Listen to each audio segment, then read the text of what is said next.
برنامه سیاسی و تحلیلی دیدگاه.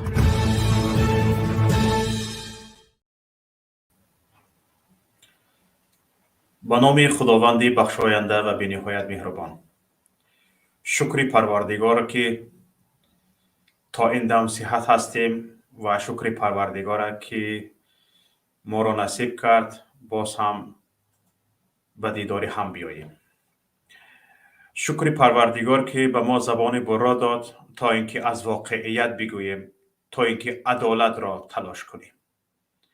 شکر پروردگار که به ما این همت را داد که از حقمان تلاش کنیم. شکر پروردگار که به ما این عقل و ذکاوت را داد و این جسارت را داد که درباره ناعدالتی ها صحبت کنیم. و تشکر به همه شما که این لحظه ها کار و بار زندگی خود را یک سو گذاشته حالا می خواهید از حقیقت بشنوید، از واقعیت بشنوید، از تلاش عدالت بشنوید. تشکر به شما که دعوت ما را پذیرفتید، اعلان ما را برابر دیدن به ما پیوستید، صفحه یوتیوبی خود را گشادید و حالا ما را میشنوید تا اینکه آگاه شوید اینجا بر ضد ظلم برای عدالت چه ها گفته می شود. تماشابینان عزیز، سلام و درودی بی پایان به یکایک شما که حالا با ما هستید. از خداوند کریم و منان پیش از همه امید میبرم که در خاندان یکایک شما تینجی و امانی و آسایشتگی هست، از غم دور هستید، صحتمند هستید و حالا به خاطر جمع ما را تماشا میکنید. برنامه امروزه ما که ما خواستیم در برنامه درباره مشکلی های ارتش و سربازشکاری صحبت کنیم. بیشتر ما کوشش میکنیم که اینجا مشکلی ها مطرح شوند بدون غرض، بدون تحقیر کسی، بدون سنگ زدن به کسی و بدون اون که اینجا ما تلاش کرده باشیم دور از واقعیت برویم. در این باره صحبت خواهیم کرد. تماشابینان عزیز، پیش از اون که من در این باره میخواستم صحبت کنم بسیار اندیشه کردم که آیا همین موضوع رو مطرح کردن لازم باشد نباشد. چرا؟ چون که در بسیار برنامه ها بلاگران، مخالفین، فعالان سیاسی در این باره بسیار گفتند و آیا ضرور است که حالا ما هم بیاییم در این باره مسئله رو مطرح کنیم. و نهایت به این خلاصه آمدم که حتما این مسئله رو باید مطرح کرد و چیزهایی که من میگویم به این باورم که دیگران نگفتند و من به این باورم که چیزهایی که علمهایی که من گفتن میخواهم حالا گفتن نشده است. انا برای همین امروز میخواهم در این باره صحبت کنم و حتما تماشابینان عزیز حالا هم فرصت دارید دوستان خودتان در کانتکت هایتان، در کانتکت های واتساپ، وایبر، ایمو، تلگرام، کسانی که دارید با آنها سلکه یا پیوند نوار را با آنها فرستید تا اینکه آنها نیز پیوست شوند و به ما پیوندند. تماشابینان عزیز، از یکایک شما خواهش میکنم پیش از آن که برنامه را آغاز کنم فعال باشید و اگر خواهشی در برنامه صحبت کردن دارید، در این باره چیزی گفتن میخواهید، حتما در زیر نوار در اپیسانی سلکه یا پیوندی پیوستن وارد شدن به استودیو هست شما می توانید وارد شوید و صحبت کنید، دانستنی های خود را بگویید. فعال باشید دوستان عزیز. حتما با هم برنامه رو میخواهم گرفته بریم. ببینید تماشاگران عزیز، لط کوبی سربازان در ارتش، فوت‌های مرموزی اسکربچه ها، درد و داغ بی‌پاسخی والدان و جامعه های دامادی بی صاحب، به اسیرگیری مادران، والدان، یعنی پدر و مادران به خاطر اینکه فرزندش در روسیه است یا در جای دیگر است، او را اسیر میگیرند تا اینکه فرزندش رفته پدر و مادرش را از اسارت خلاص کند و خودش به خدمت حربی رود. علاوه حالا مسجد را بسته ایستاده اند. چرا؟ برای آنکه همون اهل مسجد باید فرزندشان را آورده به دولت به خدمت حربی سپارند، بعد مسجد گشوده می شود. عجیب چی است میدونید؟ تا 18 ساله شدند به مسجد رفتن ممکن نیست. یعنی یک نفر طبق قانون تا 18 سالگی حق رفتن به مسجد ندارد. اما همین که 18 ساله شد، او به خاطر به خدمت حربی نرفتنش مسجد رو میبندند. منطق رو ببینید. تا 18 ساله شدنش او را از مسجد رفتن منع کردید، از حقوق فطریش منع کردید، حقوق فطری او را محدود کردید. اما او که 18 ساله شد، باید مسجدی که در دهه او است، در محله او هست، او جوان 18 ساله است، باید او مسجد بسته شود، در این مسجد قلف زده شود و به اهلش فهمانده شود که فرزندانتان را آورده به ما سپارید، بعد مسجد گشوده می شود. پدر و مادران را اسیر میبرند، در بازداشتگاه نگاه میدارند تا اینکه فرزندش از روسیه بلیط گرفته بیاید، بعد پدر و مادرش را از بازداشتگاه آزاد میکنند. ما در همین حال هستیم. این گونه مناسبت ها بله در حالتی که اگر تاجیکستان به یگان کشور بیگانه جنگیده ایستاده باشد، تا جای فهمیدن ممکن است حکومت تاجیکستان را، یا در یک حالت بی‌سرابانی، در یک حالت ناامنی تاجیکستان قرار داشته باشد، فهمیدن ممکن است مقامات تاجیکستان را که این گونه با مردم مناسبت میکنند. اما ببینید که تاجیکستان را دعوا دارند که حکومتداران ما تینجی و امانی و آسایشتگی است، پیشروی است، ترقیات است. در همین یک کشوری که وحدت دارد، صلح دارد، گویا تینج است، امان است، آسایشته است، در همین حال فرزندان مردم را میره بایند، شکار میکنند به خاطر آنکه فرزندش از روسیه برگردد و به خدمت حربی رود، پدر و مادرش را اسیر میگیرند، مسجدها رو میبندند تا اینکه اهل همان مسجد فرزندانشان را آورده به دولت تسلیم کنند. این چی گپ؟ در تاجیکستان جنگ رفته ایستاده است یا به تاجیکستان یگان کشور بیگانه هجوم کرده است؟ عسکر نمیرسد، سرباز نمیرسد. در تاجیکستان 16,000 یعنی وزارت دفاع تاجیکستان، وزارت مدافع تاجیکستان با عموما با تمام با قشن‌های سرحدی، یعنی که به کمیته امنیتی ملی تاجیکستان داخل دارد، همگی تقریبا 16,000 سرباز لازم است. 16,000. اما در تاجیکستان 600,000 نفرانی قابل خدمت هستند. 600,000. از بین 600,000 16,000 نفری، یعنی خودش به خواهش خودش به خدمت حربی میرفتگی حکومت نمییابد، از 600,000 16,000 دست به این کارها میزند، دست به این جرم ها میزند، دست به این جنایت ها میزند. یعنی وحشت افکنی. پیش از اون که در این باره ارتش و سرباز صحبت کنم، همین دهشت افکنی رو هم باید یک بار شرح دهم. دهشت افکنی فقط یعنی تروریسم. همین تروریسم به تاجیکی دهشت افکنی می شود. یعنی ترسانیدن مردم، ترس دادن مردم.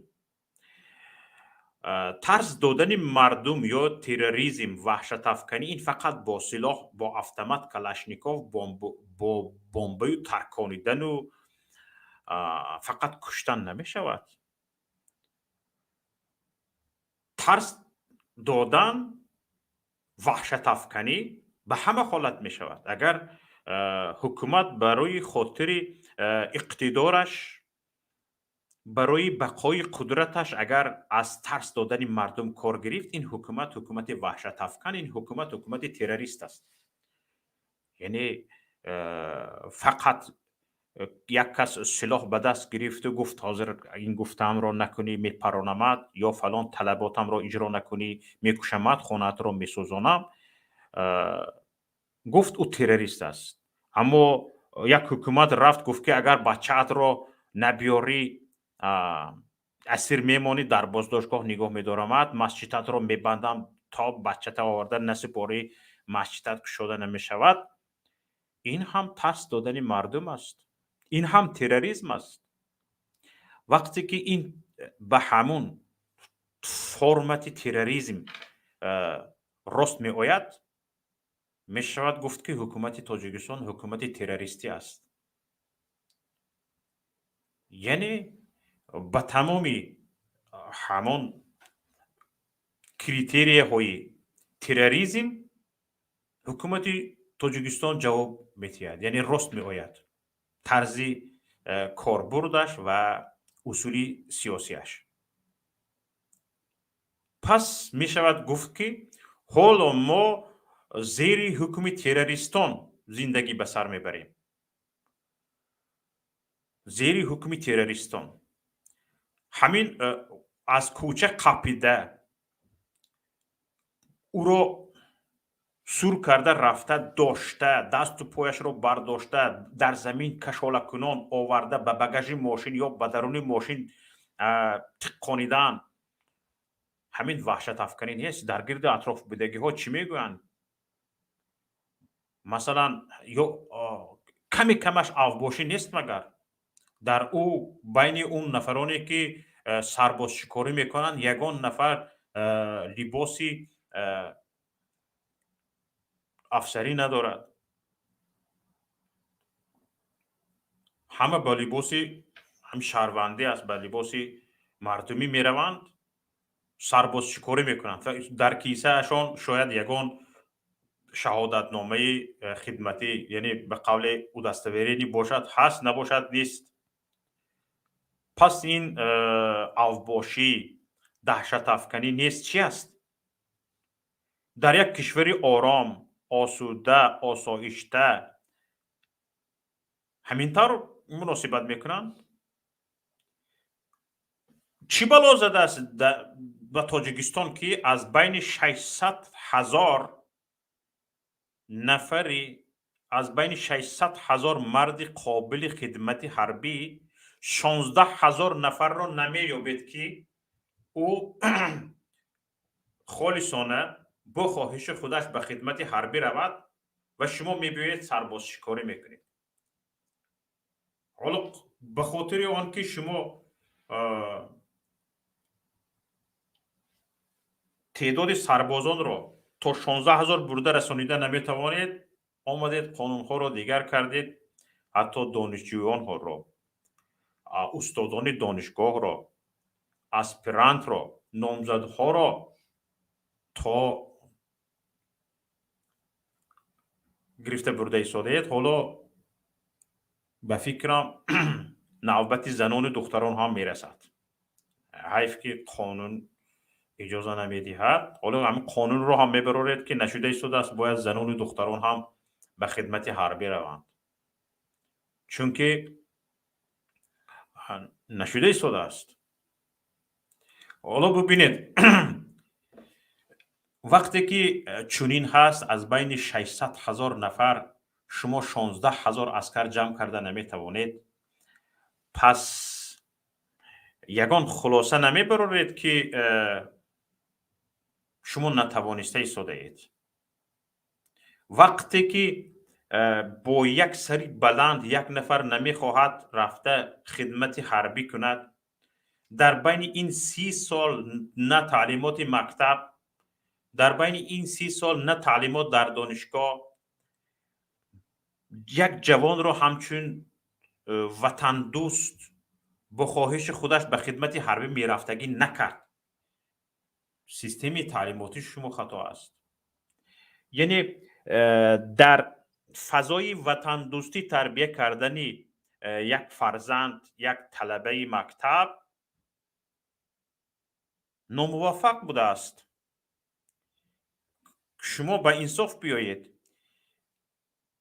در تاجیکستان اینقدر رایج نیست به باغچه دادن فرزند، خیلی کم به باغچه میدهند. خودی رئیس جمهور امام علی رحمان هم در این باره گفته بود.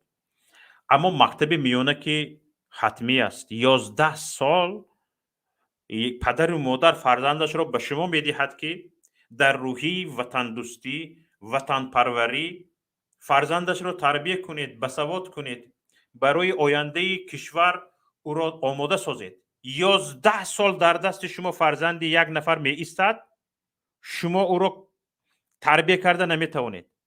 بعد از 11 سال باز دست پای او را برداشته به ماشین زیر کرده به خدمت حربی میبرید، یا که از دانشگاه ها، کالج، دانشکده ها رفته او را میدزدید. به انصاف بیایید. 11 سال پدر و مادر به دست شما فرزندش را میسپارد. 11 سال. در بین این 11 سال شما از اوده هیچ چیز نبرآمدید. او را وطن دوست کرده نتوانستید، وطن پرور کرده نتوانستید. 11 سال رقصانیدید، مشرف که بردید، کوچه رو بانیدید، سر دادید. بعد از 11 سال در مکتب انگلیسی میخواند. چند درصدی در مابین همین 7 سال 8 سال انگلیسی خوانی، چند درصدی خواننده انگلیسی دان می شود، چند درصدی خواننده روسی دان می شود، چند سال فیزیک درس می دهید، گیومتری درس می دهید، الگبر درس می دهید، چند سال. اقلا به حساب میانه یک به حد میانه این دانش ها رو شما به طالب علم داده می توانید. اقلا فوندامنت، پایدیواری این چیز کتاب هایی که هست، درس هایی که می دهید، پایدیوارش رو اقلا داده می توانید؟ نه. 11 سال شما عمر فرزندان ما رو خزان میکنید. 11 سال نه برای آینده خودتان آماده کرده می توانید، نه برای آینده دولت، نه به خودتان رام کرده می توانید. شرمنده اید. همین ناراضی بودن به خدمت حربی نرفتن همین است که از سیاست شما ناراضی است. از سیاست شما در ساحه مدافعه جوانان ناراضی هستند، پدر و مادران ناراضی هستند. برای همین نمیخواهند رفته خدمت حربی کند. مگر همین چیز نمیفهمیدگی است؟ گجای نفهمی دارد.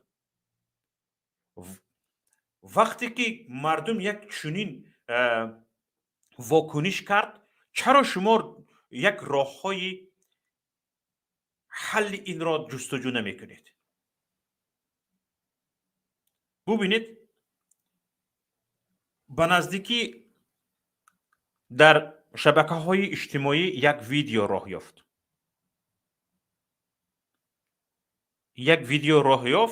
شاید همه دیده باشیم. یک بار دیگر میمانیم، تماشا میکنیم، بعد برنامه رو ادامه میدیم.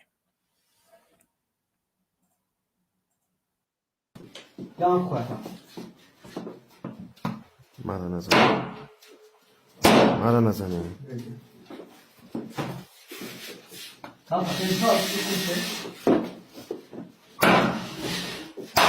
بیا اینجا.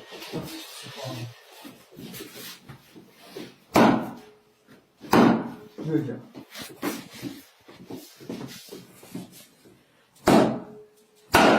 بیا چند شد. بله.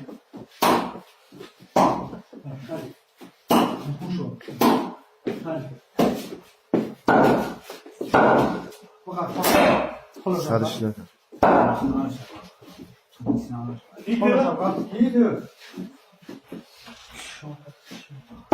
Really?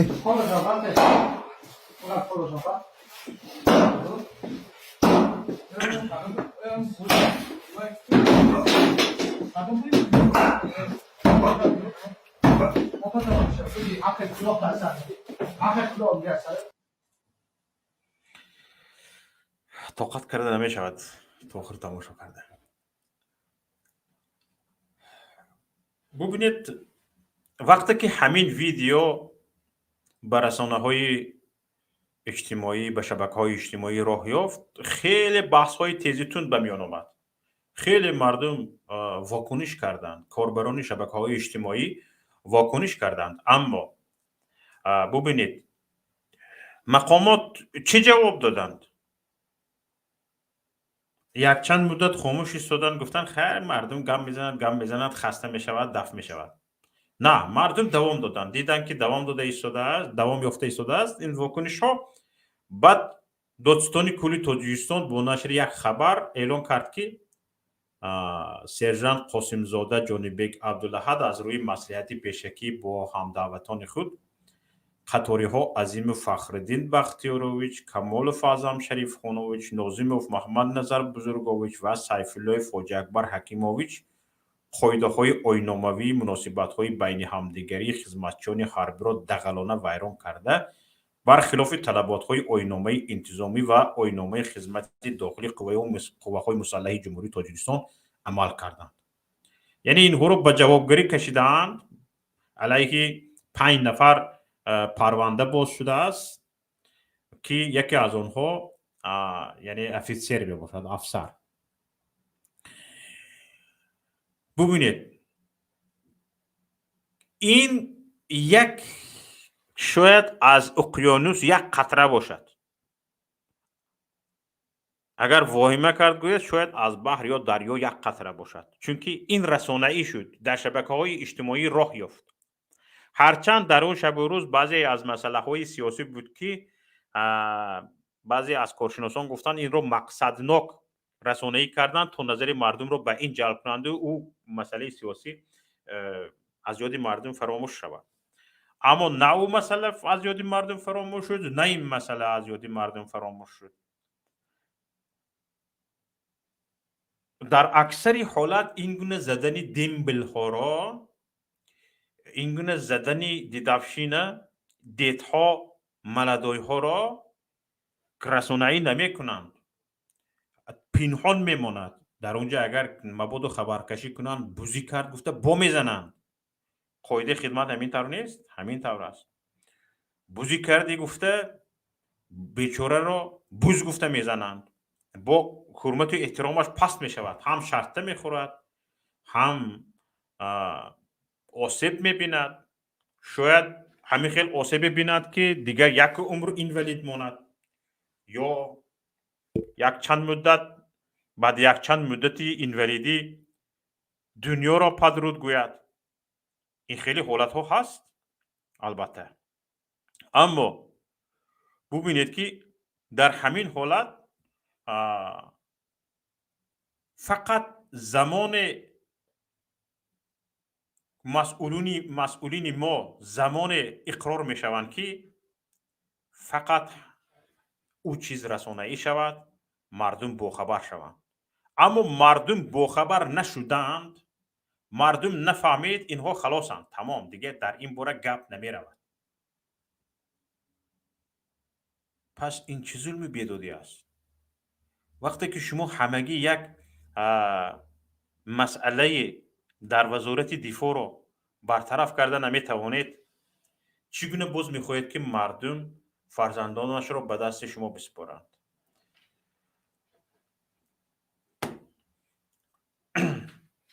حالا کامپیوتر مراما این شهبال میرزایف است. همین نفری که میبینید بیمار، خدا رحمتش کند، شهبال میرزایف است.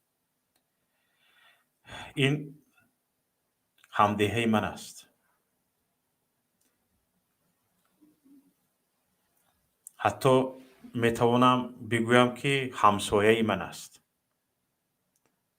ما در یک کوچه زندگی میکنیم. هم کوچه ما است. با بابای این نفر ما همسایه بودیم. با کلانش. و این این نفر از یک خاندان شخصی ابرومند کشور، شخصی ابرومند دهه، شخصی ابرومند دهه ناحیه اشت است.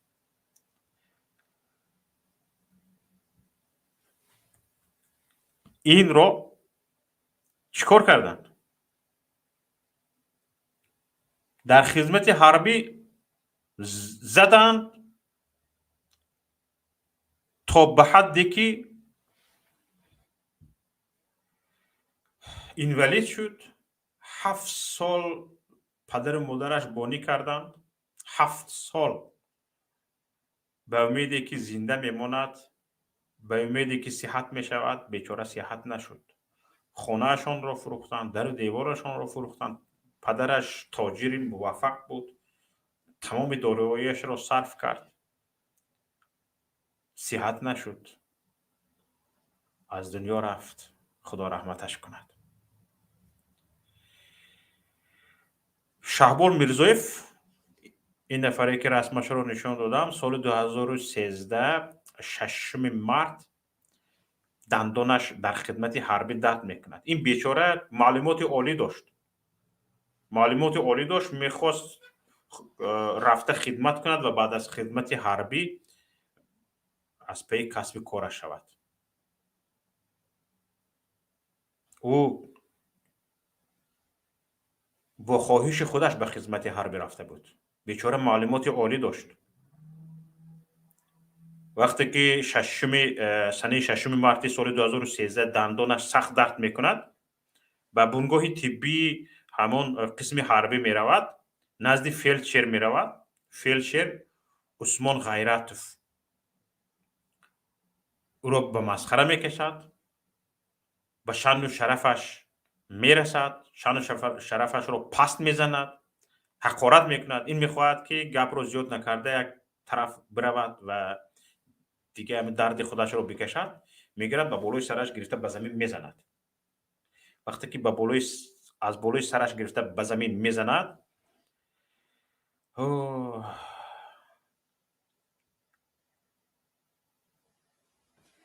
بیهوش می شود، با آسانی به خودش نمی بیاید.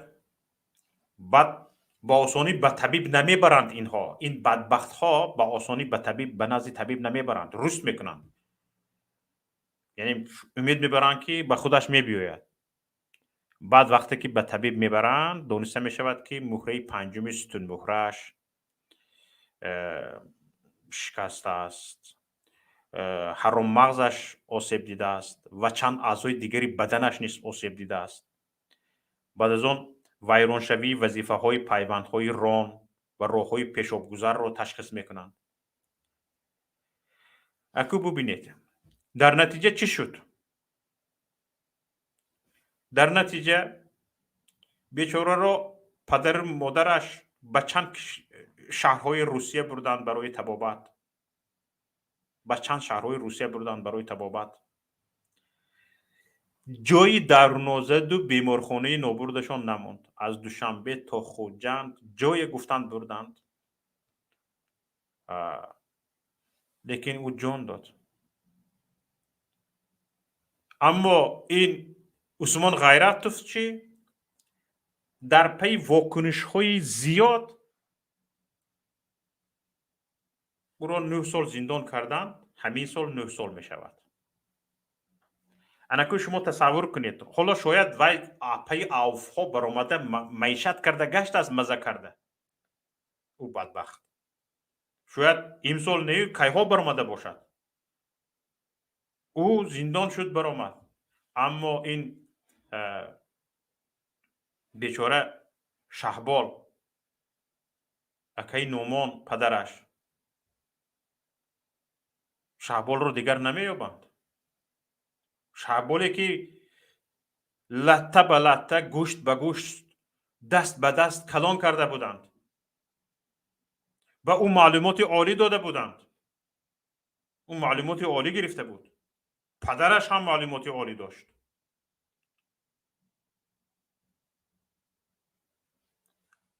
او نیست دیگر به این کجا میدهد در عوض همه این مصرف هایش به اکی نومان مقامات 40,000 سومانی جبران پیشنهاد بکنند 40,000 سومانی چند پول می شود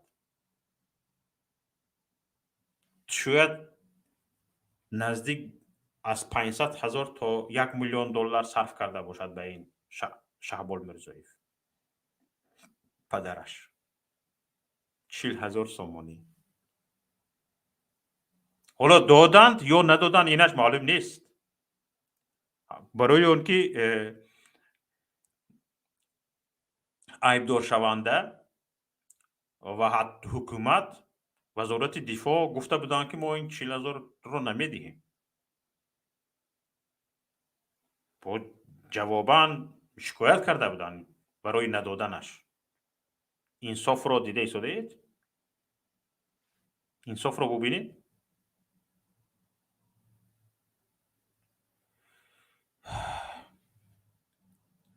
سال گذشته مقامات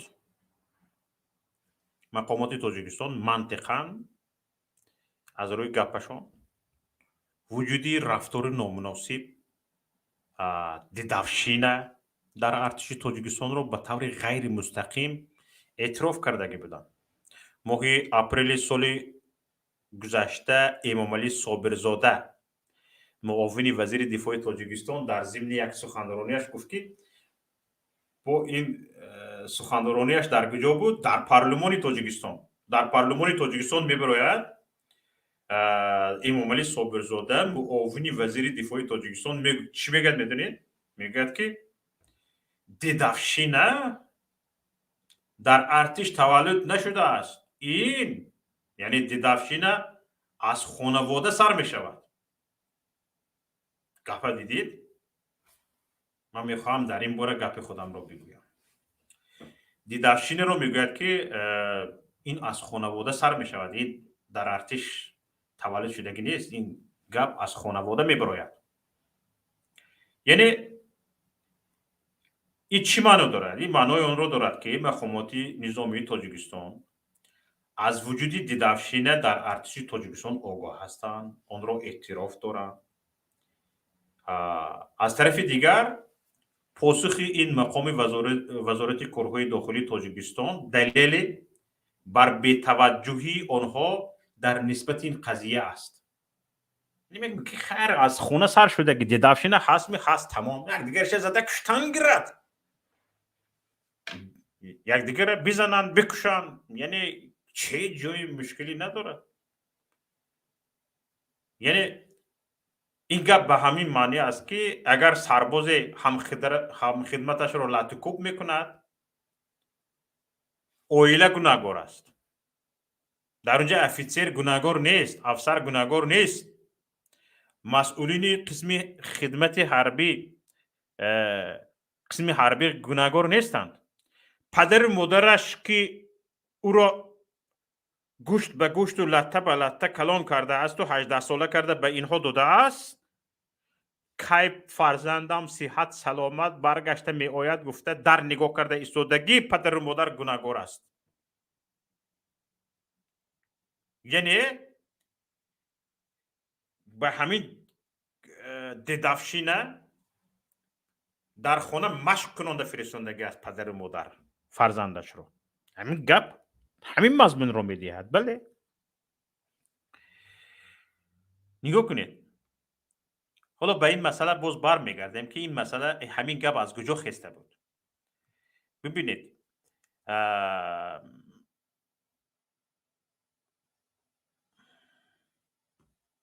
بیاید یک بار همین رو ببینیم.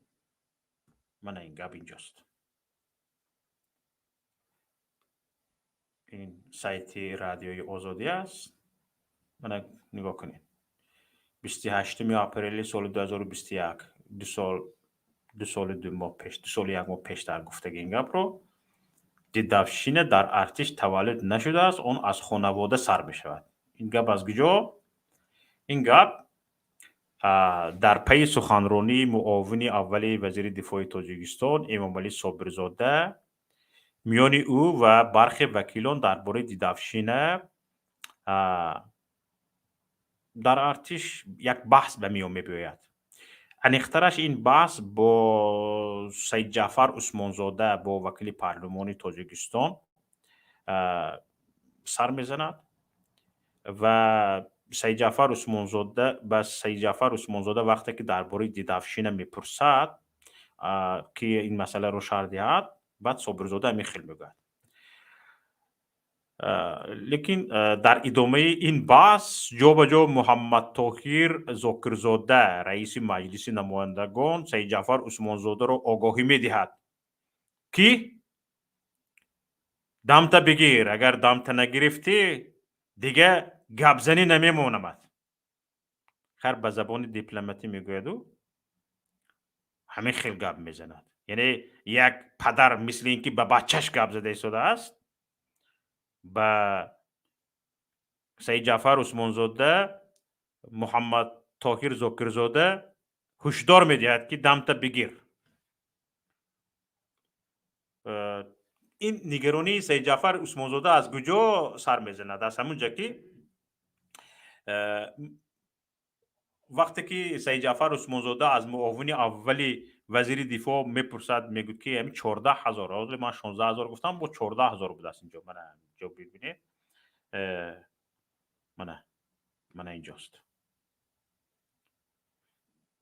میگوید که سید جعفر عثمانزاده میگوید که همین 14,000 سربازی که جلب میشود برای ما چی لازم است؟ همینا میبرین چیکار میکنین؟ همینا خوراک ته، پوشاک ته، با جای خوب تامین کن، او رو چست رو گرم کن، هیزیم، انگشت سنگ به همه این تامین کن. همین 14,000 چیکار میکند اینها؟ برای ما چی لازم است؟ یک شرح بده.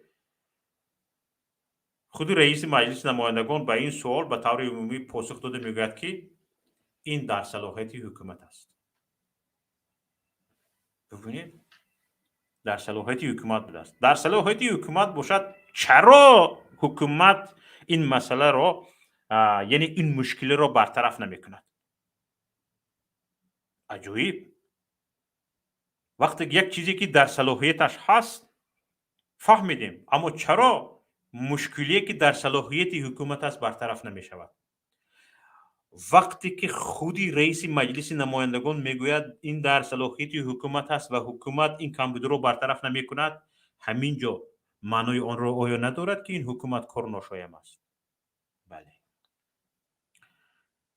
فرزند را 18 ساله که به دست شما بی صلاحیت ها میدهیم، چیزی که در صلاحیت شما هست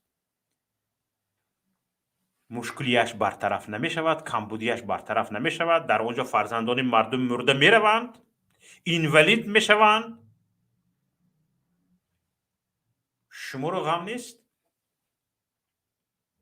ببینید، طبق گزارش دفتر آزادی های شهروندی از سال 2014 تا سال 2017 در تاجیکستان 62 نفر از سربازان مورد بدرفتاری قرار میگیرند در خدمت حربی. 12 نفر آنها بنابر این گونه رفتار در نسبتشان وفات میکنند، یعنی میمرند، جوان و مرگ میشوند، زده میکشند آنها را. 12 نفرشان را از سال 2014 تا 2017. این گونه حالت منجر به جزا دادن 35 نفر به خصوص 22 سرباز شده است. از 35 22 رو گیریم چند می شود؟ 13 نفر یعنی افیسر بوده است. 22 نفرش سالدات سرباز. ببینید اینها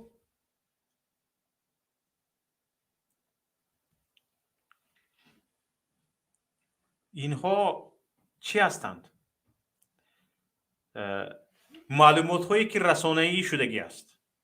بس در یک رسانه بین المللی سرلوحه‌گذاری رو بینید آدم شرم می‌دارد. ملدی تاجیکی боятся солдат из рядов и дедовщины. Пытки, издевательства и гибель солдат от побоев в таджикской армии являются основной причиной уклонения молодежи от военной службы. این یک رسانه بین المللی این خیلی گفته ایستاده است. آدم شرم می‌دارد. حالا ببینید اینجا چی میگوید. نه اینجا چیزی که من گفته ایستادم من اینجا آورده شده است.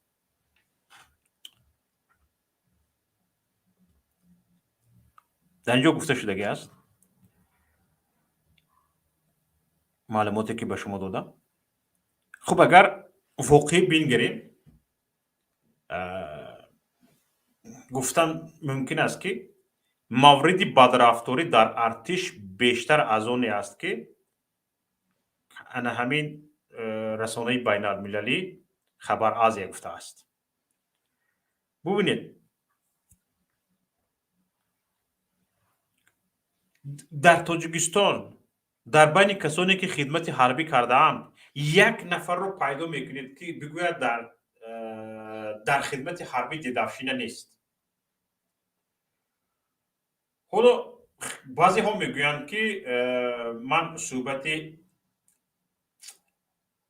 مهدی صابر را گوش کردم، سابق افسر امنیت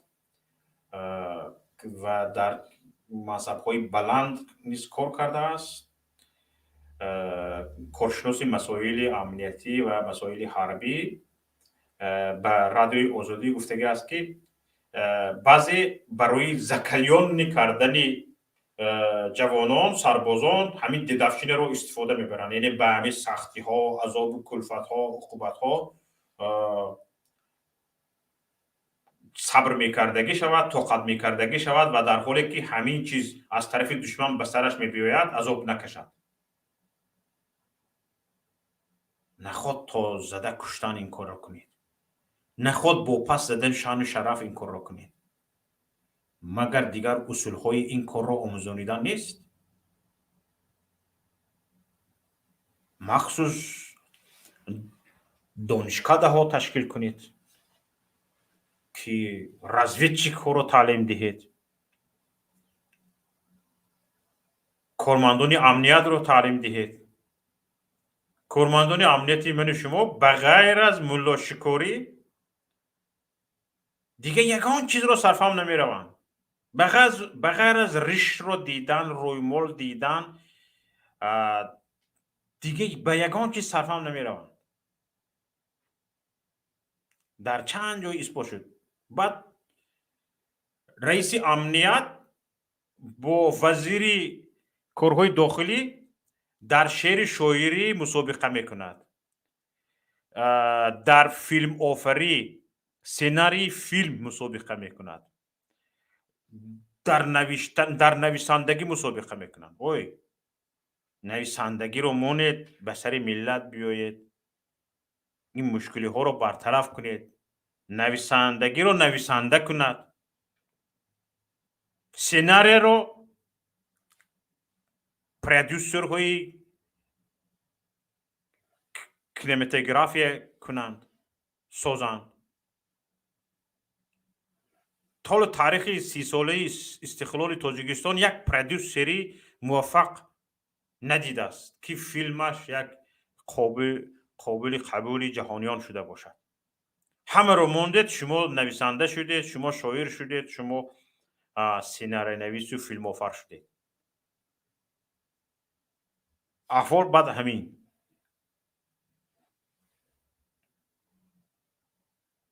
ببینید طبق حجت هایی که مقامات تاجیکستان به سازمان ملل متحد پیشنهاد کرده است در 3 سال اخیر بیش از 100 نفر سرباز وفات کرده است.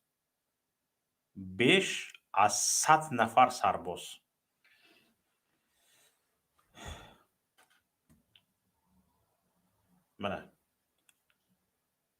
Согласно отчету таджикского правительства в ООН, всего за 3 года с 2019 по 2021 года включительно в рядах таджикской армии погибло более 100 военнослужащих. Одной из главных причин гибели солдат является дедовщина.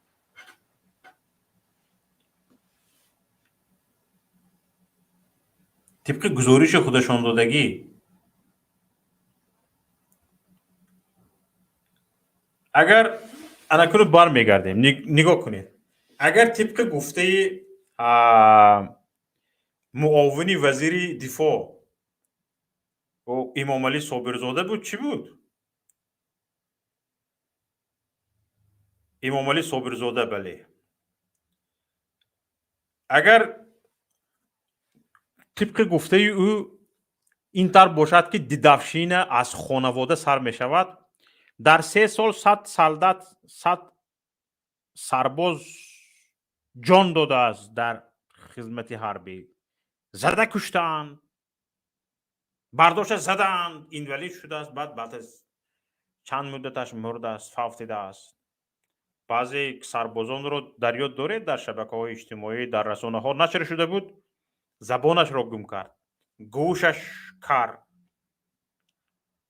چیزی رو نمیشنود از گفتن ماندگی است از راهگردی ماندگی است چقدر این گونه سربازها رو شنیدیم که با چنین حال گرفتار شدگی هستند ببینید وقتی که ما اگر به منطقی گپی امام علی صابرزاده اگر اهمیتیم با امام علی صابرزاده یک سوال دهیم که در این مدت 3 سال چند برادر یک دیگرش را در خانه دیدافشینه کرده زده کشتند در دیدافشینه در خانه سر می شود که چند برادر یک دیگرش را زده کشت کنی یک آمار را بیارید چی استاتستیک رو شر نمی دارید دیدافشینه از خانواده سر می شده است یعنی در خانه اکا دودر را زده می کشته است اکا اوکا رو تا مردنش می زده است خیلی می زند تنبیه می دهد لیکن زده کشتن ها چی 100 نفر کشته اید از بین انا گفتی سید جعفر عثمانزاده 14,000 نفر از بین 14,000 نفر در 3 سال 100 نفر رو کشته اید انا کنون از بین 10 میلیون اهالی تاجیکستان شما چند مثال آورده میتونید که اکا دودر رو کشته است یا اکا اوکا رو کشته است یا اوکا اکا رو کشته است زده دیدافشینه کرده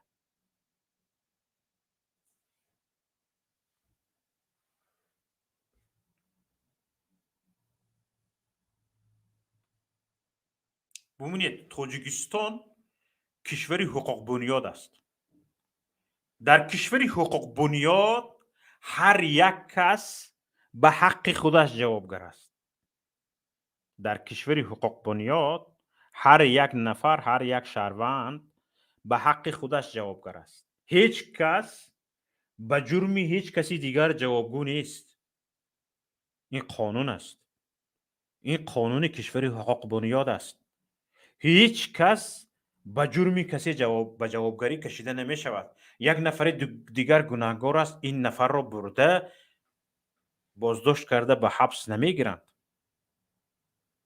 این نفر دیگر است اون نفر دیگر است درست یک پدر و مادر تا فرزندشون 18 ساله شدن درست است به فرزندشون جوابگو هستند قانون جمهوری تاجیکستان درباره مسئولیت پدر و مادر اما یک نفر 18 ساله شد شخص مستقل می شود و مستقلانه باید به همه گفته روسا پستوبکه های خودش جواب بدهد پدر و مادر او بعد از 18 سالگیش چی گناه دارن که بازداشت میکنید او رو اسیر میگیرید و خصوصا والا به مخالفین هم چنین چی است در اینجا ما گام میزنیم خیش اقربای ما رو میبرند دوستانی ما رو میبرند با شوکت صحبت میکنی شوکت رو دیدی کی گپ زده بودی کی صحبت کرده بودی با تمامی سایت های دانشگاه ها کالج ها اوچیلیش ها فرمان میدهند که درباره شوکت مقاله نویسند بدگویی کنند اوی سایت دانشگاه هست دانشگاه فرض کرده فاکولته فیزیکه یا که دانشگاه تکنولوژی درباره تکنولوژی نوآوری های دانشجوها رو نشر کنید مقاله های علمی دانشجوها رو نشر کنید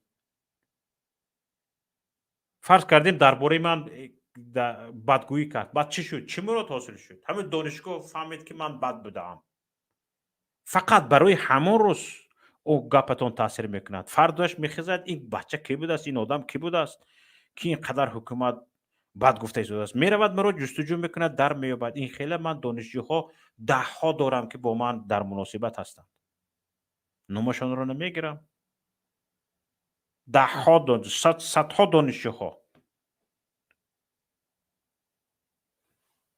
در گفتگو هستیم یعنی شما فکر میکنید در براتون نشسته است یک دانشجو 5 سال می ایستد در براتون هر روز 7 ساعت 8 ساعت او در پیش شما است شما نمیتونید او رو مخشویی کنید باز هم میباید ما رو گوش میکند شرم نمیدارید یعنی او میدوند که سیاست شما نادرست است برای همین ما رو گوش میکند او حقیقت جستجو کرده شده است در یک روز 7 ساعت 6 ساعت به گوشش میخونید او رو شما قانع نکرده اید که او باز میباید ما رو جستجو میکند در یک جوان را 11 سال به گوشش میخونید وطن وطن وطن وطن وطن وطن قانع کرده نمیتوانید او را وطن دوست کرده نمیتوانید دوستداری وطن کرده نمیتوانید به ارتش برده نمیتوانید میخیزد بلیط میگیرد مکتب تمام کرد میرود روسیه یعنی این اکثر را تشکیل میدهند اکثر را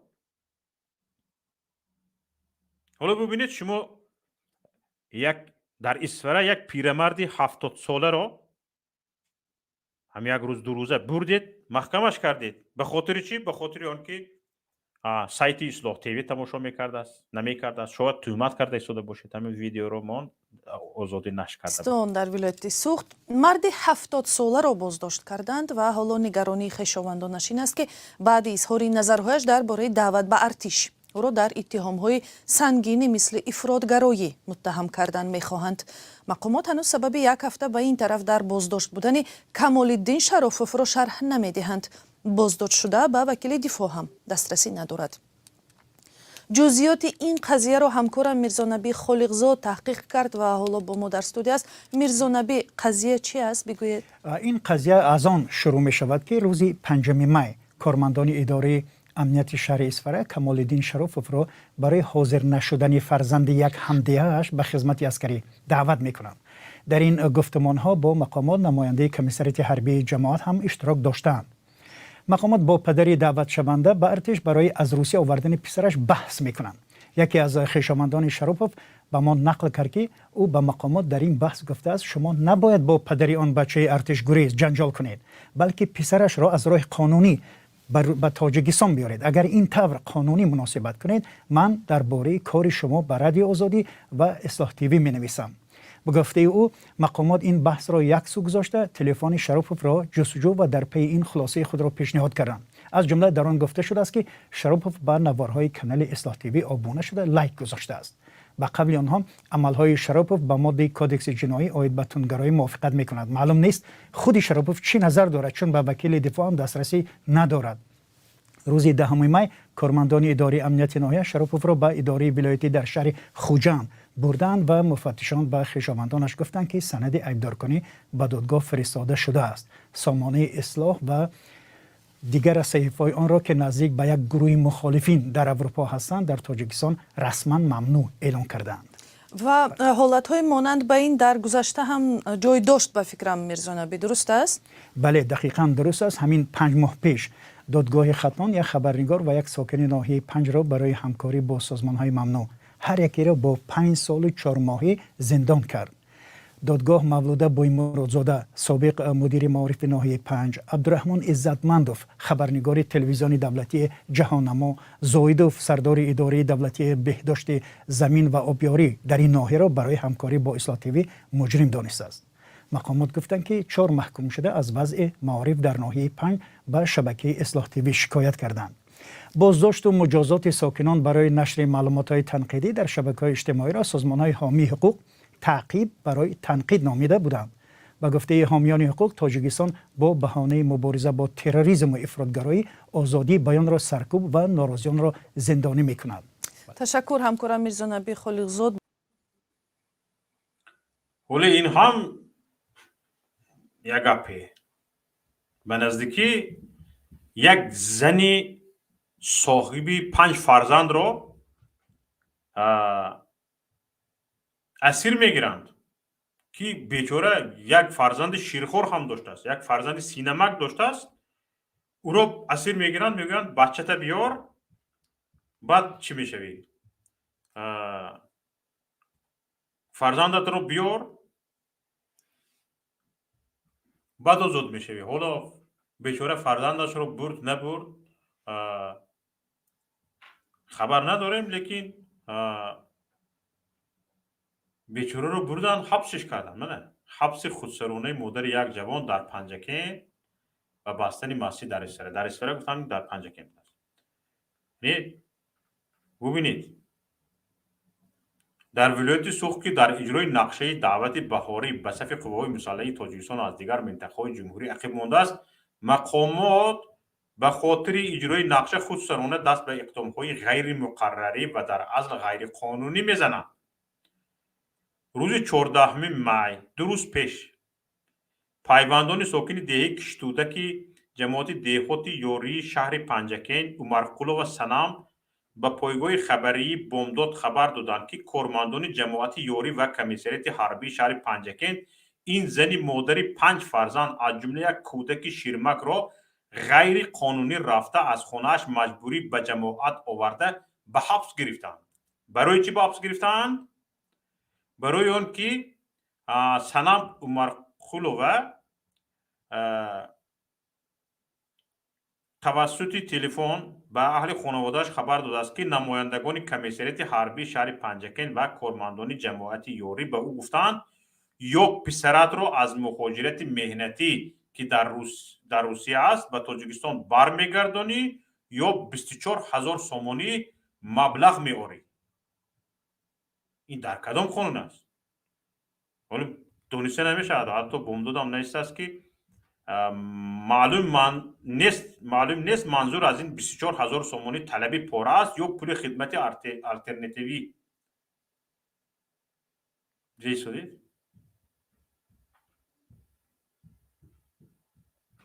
زن رو اسیر گرفتند، مرد 70 ساله رو به خاطر آنکه او فرزند خودش نه به خاطر یک فرزند دیگه کس رفته است، گفته است که شما اگر از روی قانون کار نکنید من به رادیو آزادی می نویسم، به اصلاح تیوی می نویسم. گوید اصلاح تیوی تو حالا با اصلاح تیوی کار میکنی. محکمش کردن مرد که 70 ساله رو. شما به خبرها این واقعی قانع کرده نتونید، می رود مردم پیام تیوی تماشا میکند، می رود مردم اصلاح تیوی تماشا میکند. بعد مرد 70 ساله چگونه داشته است که شما او رو میبرید محکمش میکنید؟ این زنی صاحبی 5 فرزند رو ببینید بردن اسیر گرفتند.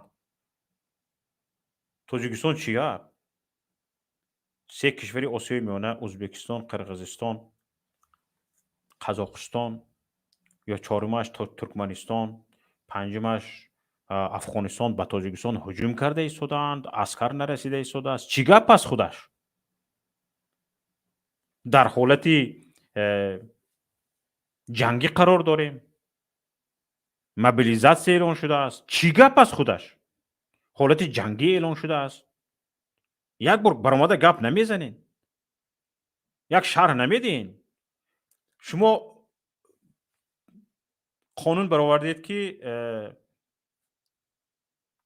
به نوار گرفتن ابلاب من است. کی گوش کرد؟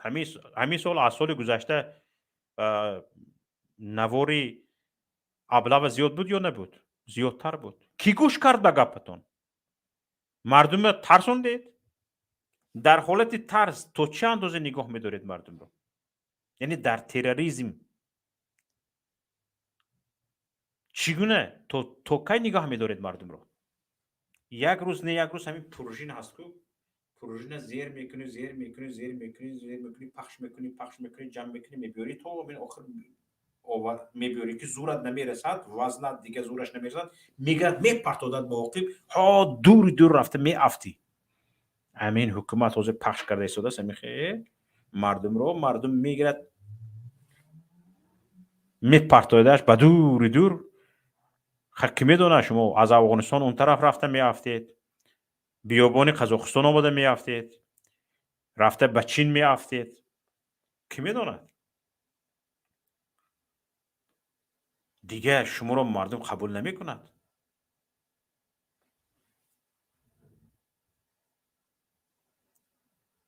ببینید مقامات تاجیکستان به جای حل ریشه این مسئله به اقدامات رو آوردگی هستند که از یک جهت خنده آور است، از جهت دیگر دردآور، جون آدم درد میکنه. خنده آور برای اون که مقامات میدونن راه حل مسئله در کجاست، اما برای حل آن اقدام نمیکنن یا واقعا نمیتونن رفع کنند. پیوست کن برادر. سلام علیکم و رحمت الله. و علیکم السلام و رحمت الله و برکاته. خوش آمدید برادر عزیز. سلام باشید شوکت جان. خوبه؟ من نام گرگ میباید میگویند. حاضر درباره اصلاح تیوی گپ زده شده بودید. خب بله. واقعا هم اولا سلام و درود به همه بینندگان شما و با این برنامه زیبا و واقعا تحلیل های خیلی جالبتون که واقعا هم خیلی از تحلیل های جالبتون استفاده میکنیم شوکت جان. واقعا زنده باشید. بهترین تحلیل های دارید که یعنی هر یک شخص و هر یک شبکه تحلیل های خاصی خودشون دارند که یعنی واقعا خیلی جالبند. در مورد اون که این پیرمرد 70 ساله یعنی که نام اصلاح گرفته است، از بدبختی اینها چنین دیده می شود، فهمیده می شود که اینها خیلی ترسوان، والله خیلی ترسوان. اگر یک نفر بگد که اگر شما محمد اقبال شوکت جان جنایت کردید ما با کورپسیا شکایت میکنیم، باید شما چیکار کنید؟ یعنی باید شما بگید که باید اینا قبیله نابود کردن در کار، یا که نه من جنایت نکردم، یا که اگر جنایت کرده باشم جنایت من اصلاح میکنم، یا اینکه یعنی که بدیل میکوبی. ولی وقتی تو جنایت داری، وقتی بگند که با اصلاح منویسیم، اصلاح چیکارت میکنه؟ بدون پرده نشرش میکنه، یگان جا رحمت نمیخوره که تو کی، تو بچه وزیری، تو جیانی وزیری، تو دامادی وزیری، تو خشتبار رحمان فی جیان رحمان فی نشرش میکنه، از هیچی نمیترسه.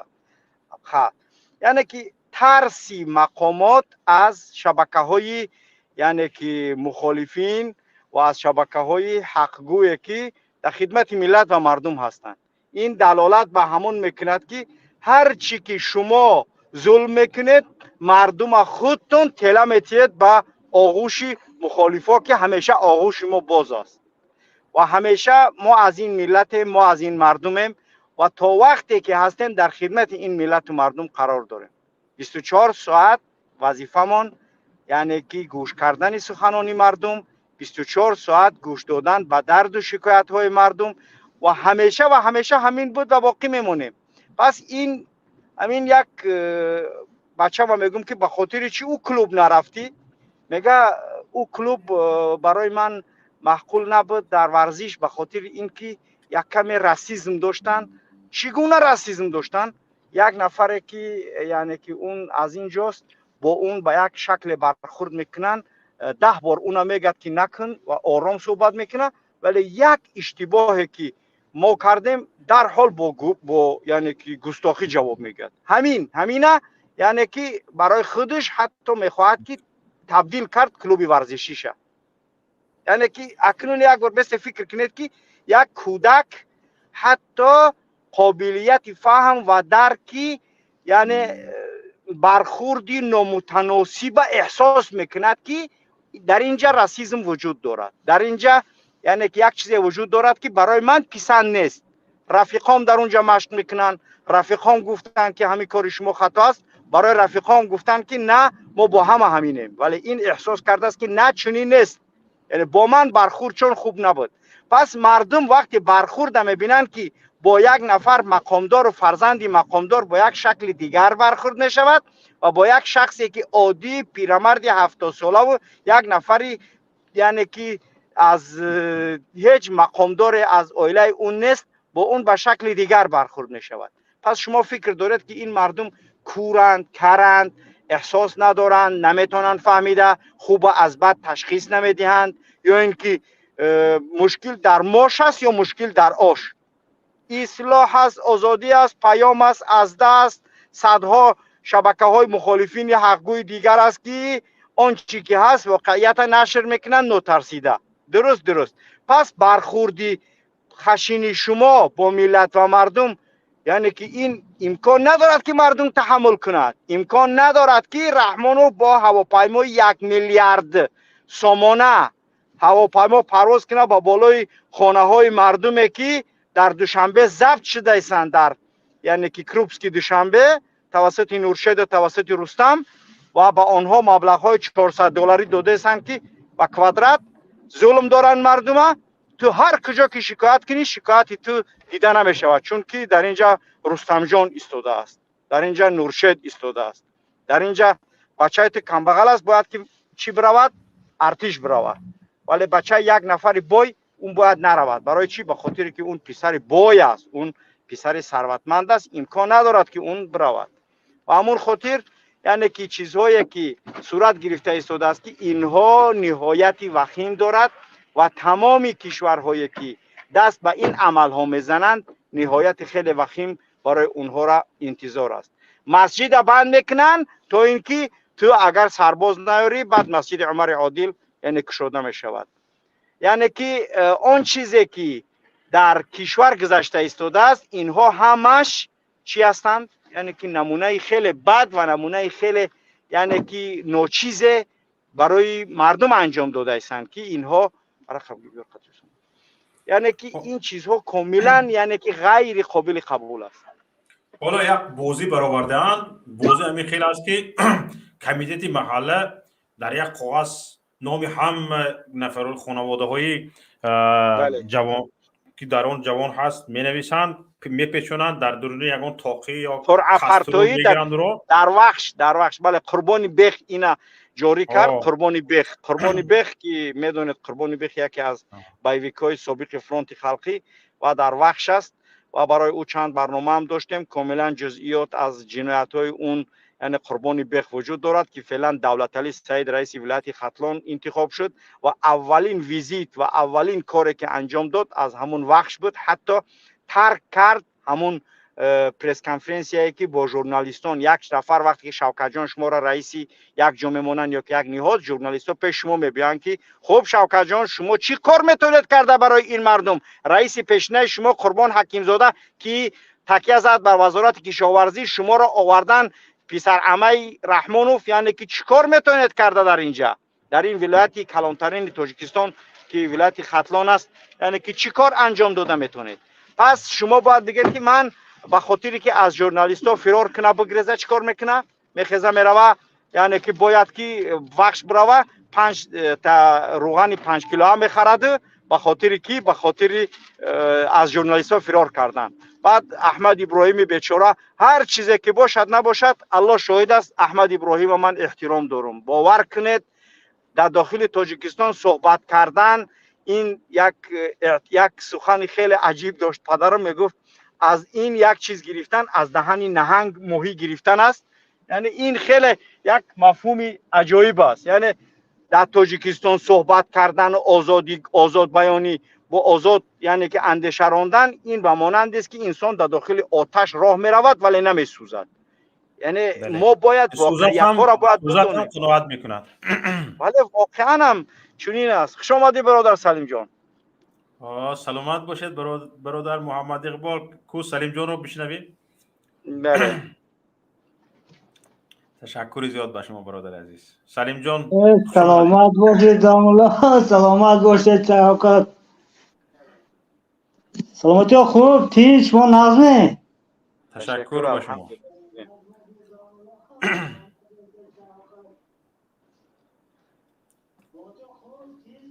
نظر شما را در مورد همین بازداشتایی که یعنی که اگر تو به اصلاح شکایت کردی 70 ساله هم باشی باید که زندان شوی.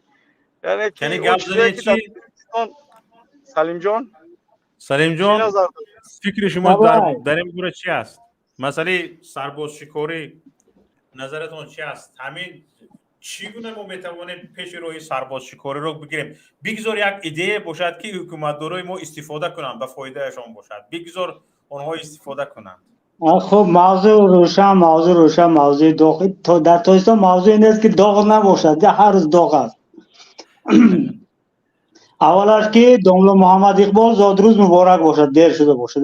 خطا نکنم شوکت هم همین ماه نه حال ما کمتر خوردیم. شوکت اکتبر به فکرم نه با من اینو اکو شوکت گفته می‌گردم. انا این طرف دودر گفته که هم بزنم بسیار من پیر کردین.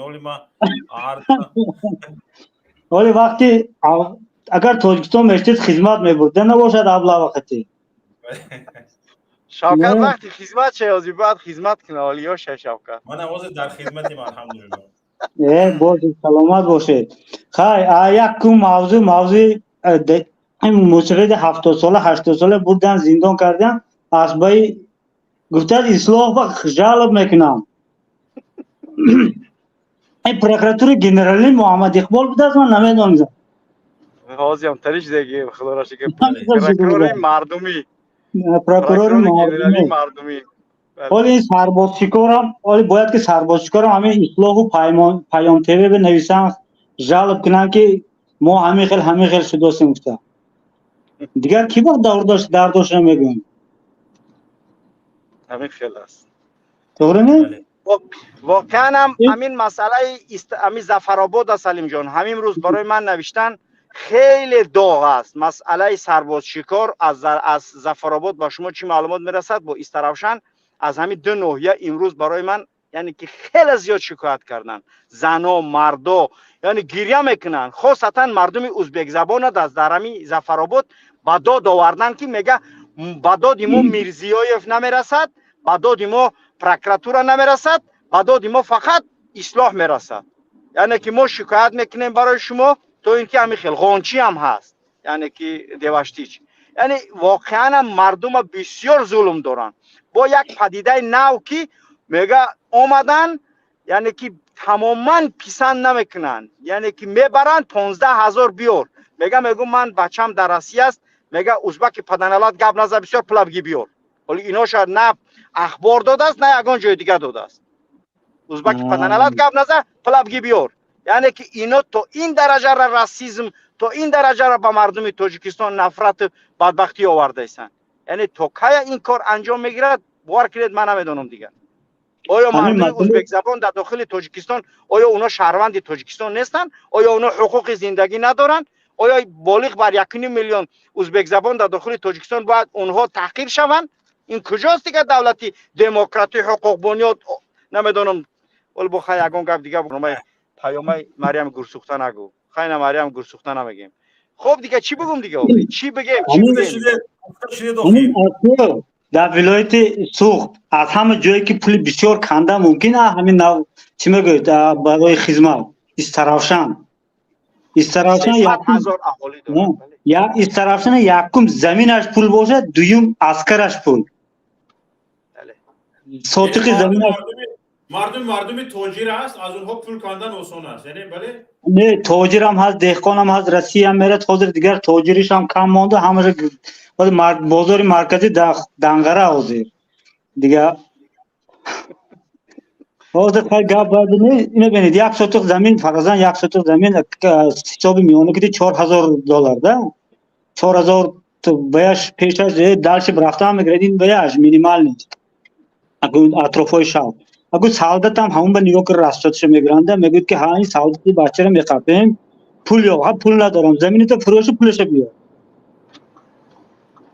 یک طرف حوالیش میفروشید و این کمات بوده میتیا یا که یگان دیگر آدمش به پولش داده چرا تقاضا کرده خدمت خلاص میده یا مجبور میشد روسیه گرفته میره روسیه گرفته رود پدر و مادرش زلاجنگ میافتن میگه که بچه روسیه نمی یا بیا یا چه خود به خود برده محکم میکنیم پدر و مادرش مجبور بچه‌ش میگه که بچه‌م وای پول فرستون که اینجا فلانچی اکو گران کراستم آذر پس یک بدبختی دیگر است که تمامی همون جایی که خانه ها را چیش میکنن به زبان روسی چیش میگن همون خانه ها را داکومنت MBTI را کاملا فراز گرفته است اینا درک نداره نمیدونم آزی به خاطری که خانه را ماندن در بانک MBTI میرای 10,000 سومانی مصرف میکنی برای از 10,000 خوب وابسته به منطقه و بجا سرتیفیکات میکنی برای فراز دادن خانه تا در بانک موندن MBTI میرای پول میتی مردمی که در دهات 70% مردم سرتیفیکات زمین کردگی نیستن خانه زمیناشون خانه‌هاشون میدونید اینا یعنی که باید از مردم توسط فراز پول کنن بگیرن یعنی این بدبختی دیگر مگر رفتم خانم فراز اولا درباره فراز گپ میزنیم مثل اینکه یک مرده 100 ساله از نو زنده شده آمده کار برده ایستاده است یعنی زندگی کرده ایستاده است فراز رو گفتن این مرد تمام بسته شد از بین رفت شوکت زمین پیشنهاد دارم برای فراز اگه دیگر فراز پیش گرفته نمیشه دو فراز است ختمش فراز موندگی همین عسکر و این کمات باید توقی کتی چیکار کتی لطره کتی دعوت کردن که میتدی ناو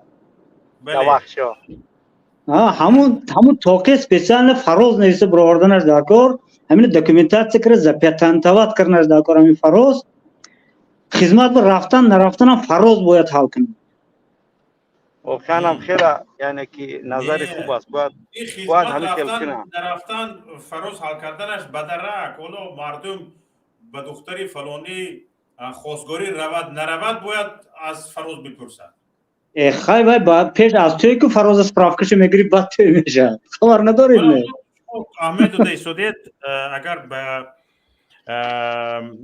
هم گفته های همون مردمی که به جناب عالی مدح و ثنا میخوانند اگر احمد و دیسوده باشه همه به شکل به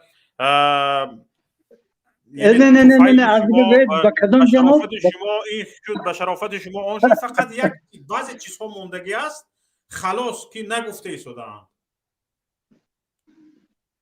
یک در دهه ما یک پیرمرد خدا رحمتشون کنه رو از دنیا رفتگی هستند با همراهی پسرانشان وقتی در یک چوربینی می نشینند او زنی اولشان وفات کرده بود دیگه زن گرفته بودن همون پسری کلانی زنی اولشان یعنی سرخوش می شود گب رو سر میکنه میگوید که دادا من فلان دادرم رو من به خانه کردم فلان خواهرم رو من به خانه دار کردم فلانش رو دستش رو توی کلانش رو من کردم خرنسورش رو من کردم گفتم میگیرد بعد پدرش میگوید که تمام کردی میگه هو میگه بعد پدرش میگوید که پسرم دو تا چیز نگفتم مون دیده این حیران میشد کدومش نگفتم گفته میگه بچه جان میگه همین دستی منم تو حلال کرده بودی یعنی چوک برونی منم تو کرده بودی اوچتا من بعد خودت گرفته داده بودی میگه این کی هم همین خیل است فراز هم همین خیل است شوکت جان فراز اصلا از بین نرفته است هر کسی که میگه که فراز از بین رفته است، فراز از بین نرفته است، تا رحمان و فضل فراز از بین نمیرود هیچ وقت. آن چیزایی که در شرنیه فراز است هستند، اونها در دست خودشون است و هر کسی هم فکر میکند که فراز از یعنی که خود شمس‌الله است، این هم غلط است. فراز از خود رحمان و فضل و در این یعنی که کارهایی که انجام میتید. و باز دیروز یک صحبت داشتم با یکی از مقامات مخصوصی که در یعنی که همین ساحه قرار دارند، چند مسئله دیگر، امیری را، تاجران و چند چیزا را، حتی اینها از شخصان دیگر هستند اما 20% صاحب شرکت میگیرد، 80% تخمینه یعنی که کلن. خب دیگه مردم میفهمن کلن کیه، شوی تخمینه کلنه، مثلا ظریف بیگ. خب یعنی که اینا همش 20% میگیرن، صاحب شرکت 20% میگیرد و یعنی که رحمانوف و همین نفرایی که کریشاوت میکنن 80%. او رپچه که در دوشنبه راستش کردند میدونی آمده، همین پامپرز 80% یعنی که صاحب شرکت میگیره، صاحب رستم میگیره، 20% صاحب شرکت میگیره. یعنی اینا را فراموش نکنه که همه اون چیزایی که انجام داده ایستن 80 با 20 است. ایتری ظلم حتی باور کنه یگان نفر در حیات تاریخ بشریت کردگی نیست که صاحب شرکتی که خودش راست کرده است، به خاطری که طرح امیری قند میبرن، این چیزا همش از ارگوتیا هستن از امینا. ولی چیکار میکنن؟ یعنی که 80% صاحب شرکت میگیره، 20% یعنی که 80% رستم میگیره، 20% صاحب شرکت میگیره. یعنی اینو کارای هستن که 80 با 20 اوزی ایتاری 50 با 50 60 با 5 60 با 40 تری گپا نیست اوزی. یعنی یک نفر دیگر وارد شدن که ببینیم چی گفتنی هستن. ما از موضوع بسیار دور رفتیم. سلام علیکم همه کسا. و علیکم السلام. اکای محمد بقا زادروزا مبارک. صداتون بزیب است. صداش خوش رو. زادروزات مبارک میگم اکای محمد اقبال. سلامت باشه، سلامت باشه. امروز از زادروزم یک روز گذشت. سلامت باشه. یک روز پیرتر شدیم. کیرا میگه هم چراگاه رو پال هم فراز گرفتگی های. حالا بیست فراز بس کنیم نکنیم. فراز بسیار رکلام نکنیم. یک یعنی مرده 100 ساله زنده نکنیم. او زنده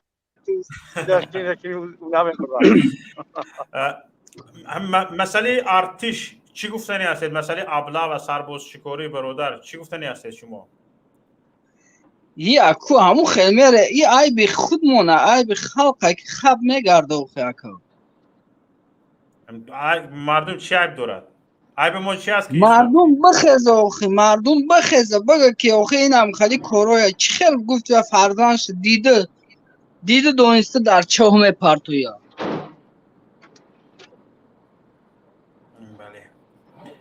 حالا شوهرش در روسیه است، زنک با 4 فرزندش او چیکار کنه؟ انا ایش مردم فکر میکنن. شوهرش در روسیه است، بچهش در روسیه است، فرار کردگی رفتگی است، زنه در پنجکند با کودک شیرمکش بردن رس کردن. در ایش چی میگوی؟ اینجا زنک چیکار کنه؟ پدرنالتا گفت انصاف ندارن دیگه آخی، انصاف نیست دوایو. نه از اونها انصاف انتظار نشویم. ما یعنی چی باید کنیم؟ همه یک گپه شما بخیزه ای گفت یکی دیگه نمیشه با گپ زدن دروغه، این همه گپ مزنه این خالی میگه همه دروغه. یک گپه شدن در کاره همه کسی بخیزه. همه در یک قسم نظامی من چند سال کار کردم. کار کردین یا خدمت کردین؟ کار کردم در نظامی. من یک کار این برادر گپشون تمام کنم بعد تیمر نمیزنم. این مردک در دنغره خدمت کرده بچه خودت ایرا نشناخته ولیم. ابله نمیرفتین؟ به فکرم این برادر گپشون تمام کردن. تیگر گپتون تمام شد؟ گپ زن داد. ما خلاص که گفتی دوملو محمد اقبال که از نزدیک بسیار صحبت میکنیم، خوب میشناسیم نزدیک. در دنغره خدمت کردگیم سال 96 98. اگه از وضعیت درون ارمی گپ میزنم دو حاضر اون وقت سردار قسم وای بود یک پالکونیک از خود دنقره بچه دنقره ممکن شناسد فوزیل رحیموف بود او پدرش خدا رحمتی و اینکامی دنقره بوده که در وقتش خودش در قزاقستان افیسر بوده که وقتی که سیوز تقسیم میشد میبرن تو به تاجیکستان میگه که کادر دنقره یا در همینجا کار کنه شاید حاضرم زنده باشد در همون ستادی مرکزی چی میگه نامش حالی بیان Совет безопасности میگه که شورای امنیت به کار میکرد. خلاص همه آدم سردار ما بود سردار قسم نظامی بود با یک دادرش معاونش بود یک دادر دیگرش начальник заправки بود یک دادر دیگرش начальник продовольственной службы بود 4 نفر اکو دادر بودن خلاص همه 4 تا точки کریپتو بودن لیکن راست گپ میگم ما وقتی که اونجا خدمت رفته بودیم ولایت سوخت 38 نفر بودیم ده 38 نفر اونجا رفتیم همه فرانت خلق اونجا سروایران و بانگی و توده خلاص کلام او کماندیر خیلی واقعیت گفتن در کار بود او کماندیر گفته بود که پاور جیغ میزد میگفت که گوش کن همین لشکر دیده قاشقه میگفت ها اگر همین قاشقه دامن خوراک سالدات میزنم راست نیست قاشقه در فلان جد میزنم یعنی مقصد که خوراکشون خوب کن خیلی همین خیلی کرا سالدار نگاهی میکرد واقعیت گفتن در کار 2 سال خدمت دنقره را تمام کردیم و آمدم قسم نظامی زفرآباد کار در آمدم завсклад продовольственной службы вещевой служба در قسم نظامی از روی رویخط 300 نفر سالدات است از روی رویخط 300 نفر سالدات است بتالون جمع میکنی 150 نفر سالدات جمع میشه 150 نفر دیگر نیست با میبینی در بتالون خاکو پروداکتی هم همین ده حالش پروداکت آجکال پروداکت برای 300 نفر میگوید نه گوش کنید آخه آجکال رفته پروداکت ببرم من برای سالداتو باید خورونم من وظیفه‌دار مسئول من میرم چکال برای پروداکت گوش کنید دوام گپا بخشش میرم چکالوس پروداکتو میگیرم فرضاً یک بشکه روغن میموند بالای ترازو 175 کیلو روغن میگوید که اینا گیر کاغذ نگاه میکنم نقلتنامه به 220 کیلو نوشته است قطعی تارش من میگم کماندر اینجا 25 کیلو حداقل مینیمم نرسیده است من اینا نمیگیرم آخه من چخیل برده سالدات میخورونم باید فریب داده خورونم اینا کم کرده میگوید من نمیدونم اینا رفته کماندر و چسب پرس میگوید این همین خیلی شده که در راه سیسترن چپه شدگی روغن ریختگی خلاص میرم پیش کماندر بریگاد میدارم میگم کماندر من باید سالداتا رو خورونم خودتون میدونید توزر مسئله خورد و خوراک سوز من продовольственной службы مسئله خوراکوری مسئولش من سالدات فقط کسل شد من جوابگر کم خورد گوش نماند آتشی است میگریزد وقتی که گریخت و دیگر همشهریاش هم نمیبیاد ابلا کرده مجبور میبیارید از یکی پرابلمو گوشنگی سالدات در قسم نظامی میگوید که این میگوید روغن واقعا میگوید سیسترن در راه چپه شدگی میگوید دهانش کشاده شده روغن ریخته است میگوید همین 220 کیلو رو امضا کنو 175 کیلو روغن گیر بر اکنون دست خالی رفتن هم نمیشد مجبور میبیام میگیرم 220 کیلو امضا میکنم این حاضرم هم خیلی این завсклада امروز هم خیلی کار میکنه 220 کیلو رو امضا میکنم 175 کیلو روغن میبیارم قسم نظامی اکنون من 175 کیلو روغن باید همچون 220 کیلو رسخات کنم فهمیدید اکنون فرضاً اینجا همین که این واقعه ما تا آخرش نقل میکنم با دیگر مخینات در داخل قسم نظامی میگم همین واقعه صادر شده بعد از 5-6 روز یک هفته بود خیلی من قسم نظامی بس روغن آوردم غیر از روغن دیگر پروداکت دیگر همش همین خیلی برنج هم میگیری 150 کیلو برنج امضا میکنی 120 کیلو میگیری گندم هم همین خیلی خلاص همه کلا رازبور بایش هم مخیناتش همین خیلی 25% نیست شبکه 25% پریدگی بعد از یک هفته بود که من در خانه شدم خودم در قسم نظامی زفرآباد کار میکنم خانم در زفرآباد وای اومد پسیل نمیدون، یعنی پسیل همون نفری که وابسته است به همون افیسر یا پراپرش که رفته از خونش دعوت کردن اکستری سلوچی پسیل اومد گفت که اکو گفت سراج قسم نظامی بیاد که کماندر بریگاد و کمیسیون اومده است. میبینم همون نفرایی که من به روغن داده بودن و پیش همون آدمایی که من شکایت کرده بودم روغن کم گفته یا پروداکت کم گفته همونا مالا پرویرکا اومدن، آدمایی که دوزو پرویرکا اومده. این کماندر قسم نظامی که در ظفرآباد بود بیچاره خبر داشت از این کارو برو رازباری من کردگی و بیچاره خیلی ترسیدی شده است که چیکار میکنه. با من گفتم در اسکلادک شو، گفتم در اسکلادک شدم این و دیگه سریوز نشده که دوستو سریوز نه میگه ترازومون روغنمون چی برنجمون اینمون بایمون گوشتمون همش یک طرف پرایرکه کروس کیلو توغری اومدم بیاسته کتاب اسکلاد که مثال همین راسخو چقدر درآمد چقدر استاد که چقدر همش باید توغری بیاد، همش 0 توغری شده اومد. یک وقت خارش آمد گفت که روغنمون تو بالی ترازو روغنی که یک هفته پیش گرفتگی ما اگر روغن اول نقلادنوی 220 کیلو اگر من در این یک هفته راسخود کرده باشم فرضاً 20 کیلوش راسخود کرده باشم 20 کیلو استاتکه دارم نسامم دیل اگر من 175 کیلو 20 کیلوش خورده باشم یا خورنده باشم سالتا رو 155 کیلو موندگی ترازو میمونم همون استات که دکومنتال چخیل باید بود همین خیل چوب کی ایستاده.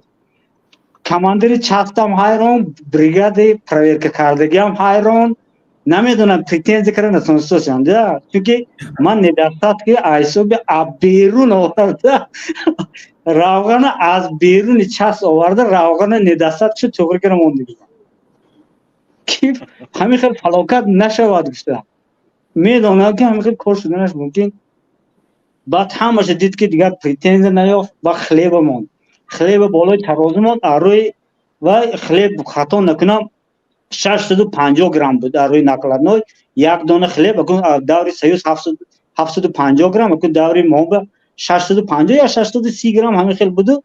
برآمد که تا کم گرمش کم یک 20 گرم 30 گرم کم خلیب با کماندر بریگاد گفت پچمو خلیب دستاچ که گرام آخ گفت کن باید توجیه نکی.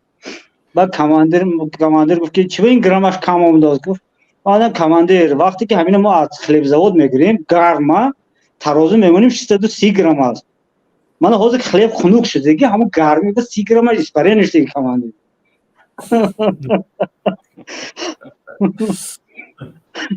بعد خیلی خلاص کلام برفتن کماندر قسم نظامی گفت که سلیم گفت انی پتوی دوشو پریخدیلی گفت برای تو آمده بودم اگه تو گفت خیلی چیکار کرده نکرده خلاص از بالا خلاص شدی. یعنی من چی گفتنی من در تمام قسم نظامی ها یکم سببی که پرابلم میشه انامین گوشنگی است. از حساب گوشنگی سالدتای ملدو یعنی نو آمدگی را حتی خورد و خوراکشه کلان اسکرایی که خدمت کلان دمبل میگیم که دیدو اونها میگیرن افیسرو این دخانش هر روز در تقاره قرطاب خورده گشته است در طبق بخشیش در اینجا ببینید در مسکی الومینی شوربا میتن کرم شوربا در درنش کارتشکش هست گوشتش نیست نون یک کسوک کجا میرد وی سودا نسامم دلی روی منیو باید او در یک هفته 750 گرم گوشت خورد 4 تا تخم خورد این چیزا نیست. از روی استاف در یگان قسم نظامی اگر افیسر که طلبی نباشد افیسرها حق در اونجا خوراک خوردن ندارن حق ندارد افیسر در اونجا خوراک خورد. افیسر با اون معاشش 1200 سوم باید که در بیرون برآمده خورد از بیرون اشکامش سیر کنند. لیکن افیسر خیلی افیسر هم و شب و روز در همینجا دیجور نیست مثل میگردد میدارد همون سالوی سالدات که باید که خوراک خورد و او دیگر پیش کرده نمیشه. در یک قسم نظامی 50 تا افیسر باشد 50 تا افیسر میدارد اکو پریستایت کنید که سالدات پاور برای افیسر یک میسک شوربا خالی نمیتید که در او خواهی نخواهی گوشت انداخته میتید دیگر میتید پرودکت نرمال نکره میتید که افیسر نباشد شتکوب میکند یک طورش گفتنده که این هم میبرد. خب خیلی میخوام انشالله باشم. من یک چی دارم باید که روام. زنده باشید. تشکر دیگر برادر عزیز. سلامت باشید. زنده باشید. ولی داملا رفتیم در خانه خودم با دیگر ارمی با در آمدیم دیگر تیمی ما برفت ارمی با افیسرم که اشکمش سیر کرد در حسابی سالدات بله. سالداتی دیدم اشکمش سیر کرد در حسابی سالداتی ملدای خوبتر خورده و دیگر چیکار کنم؟ همون میبینید که همین آب از بالا کم کم گرفتن گرفت پایونا بیچی نمیماند. از سراب گرفتن بگیره پایونا بیچی نمیماند. سالداتی ملدای و هیچ خوراک نمیماند. یعنی نموردنش براش میخورد تمام شکم سری نمیخورد. یک تا پرابلم اساسی در قسمای نظامی تاجیکستان همین است. بیچاره سالدات شکمش گشنه دیگر او آدم شکم گشنه دیگر در غم هیچ کی نیست. او شطه خوردم کلاش هم میسه مثل همون گوسفند کرخت. همین خیلی همین پرابلم همین پرابلمش شکم گرسنگی را پرابلمش از کجا میاد؟ این از بالا اکم میاد. خیلی که نوکا گفتم روغن در راه ریخت گفته روغن نمیتین گو مثال خراب بوده است گوشت کم میتین مرغ ده هفته دو تا تخم کرد 4 تا نگفته 2 تا تخم میتین اینجا میشه سالدات گشنه سالدات گرسنه خدمت نمیکنه میگریزد خونش میره چون شکمش گشنه کسل میشد معیب میشد ژلودکش کسل میشد وقتی که خونش گریخته میره همسایش میبیند دادرش میبیند رفیقش میبیند میگه زچین من رفته خدمت کردم میگه بچه‌م اینوالید کردم طوره همین خیلی پرابلم یکم یعنی یکی از سبب‌های به خدمت حربی نرفتنی یعنی جوانان این فساد است. فساد سرچشمش فساد لیکن برای سالدات در چشمش چی مینمود؟ شکمش گرسنگیش بر سالدات به سبب فساد. بله. بخشش تلفن ما دستم فرو آمد. حالا ببینید مثلا همین فساد چگونه میتونه برطرف کرد؟ نگاه کنید. من یک سیستم را میدونم. شما هم یک کمی فسادکاری کرده اید مثلا نورسایی رو از بیرون آورده پورا کرده مونده. یعنی حالا ببینید یعنی با آنها جسارت این رو دادید که باز فسادکاریشون بیشتر شود و شما از دیگر حساب یعنی همه رو برابر کرده مونده. مثل شما شاید همین مدیرانی یعنی خوجگی این کار رو دوام داده اومده ایستادن یعنی همین پیروان شما.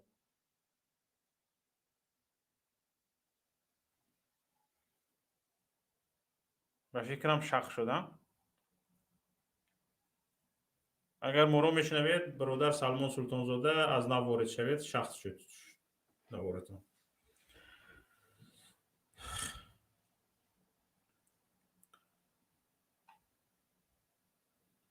حالا من میخوام به چند نکته از فرصت استفاده برده اشاره کنم. یگان نفر اگر مثل سلمان سلطانزاده یا برادر محمد اقبال یگان گفتنی داشته باشید بفرمایید. ما حتما گپ خودم را قطع میکنم و شما نوبت میدیم شما صحبت میکنید. شما تماشاگران عزیز ببینید یعنی از روی گفتی این برادران و از چیزی که مطرح کردیم دانسته شد که مردم به حکومت اعتماد ندارد و باره دیگر از خدمت گریختن ها معنی به اعتمادی به حکومت است. حکومت نتوانسته است اعتماد جامعه را به دست آورد زیرا آنچه در نسبت تشکل ساختارهای حکومتی گفته می شود در عمل دیده نمی شود.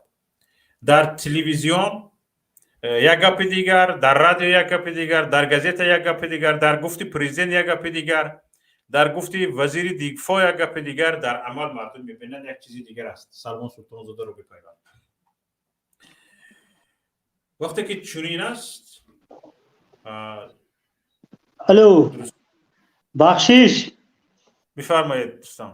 بخشش یا برای با سبب های تکنیکی راه دور راه پاریس و اون طرف کجا شما مسکو می تاش و دیسامبر می این مسئله آرمی را گاب زنگر و یا چی میشد سیاست طرف میشد خوش من این سیستم خیلی گپتون رو گوش کردم تلفنم کشتگی باشدم ما تا حدش خیلی که گفته میتونید فسادکاری در فسادکاری یعنی که شده بودیم نه ناآگاه لیکن اگر ما همین کار نمیکردم فرضاً ما همون روغن سری وقت آورده در جاش نمیموندم من برای دزدی متهم میشدم میفهمید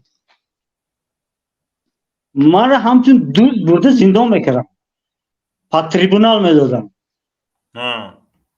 من همین کار مخصوص که یکم استاد من نمیدونم زنده باشن اگر عمرشان دراز باشد یک مایور بودن از استراشان مایور عبدالقادر میگفتن با همه آدم مرا همین خیلی درس داده بودن که همین کار در خدمت میشه دستکلات همین خیلی چیزا کم بودی میشد اما تو باید که اینترنت تئوری کنی مونی اگه تئوری میکنی و پرابلمی تو این اسونری تو وابستگی داره یعنی شما کار میکردید اساسا منطق از این که در یک جا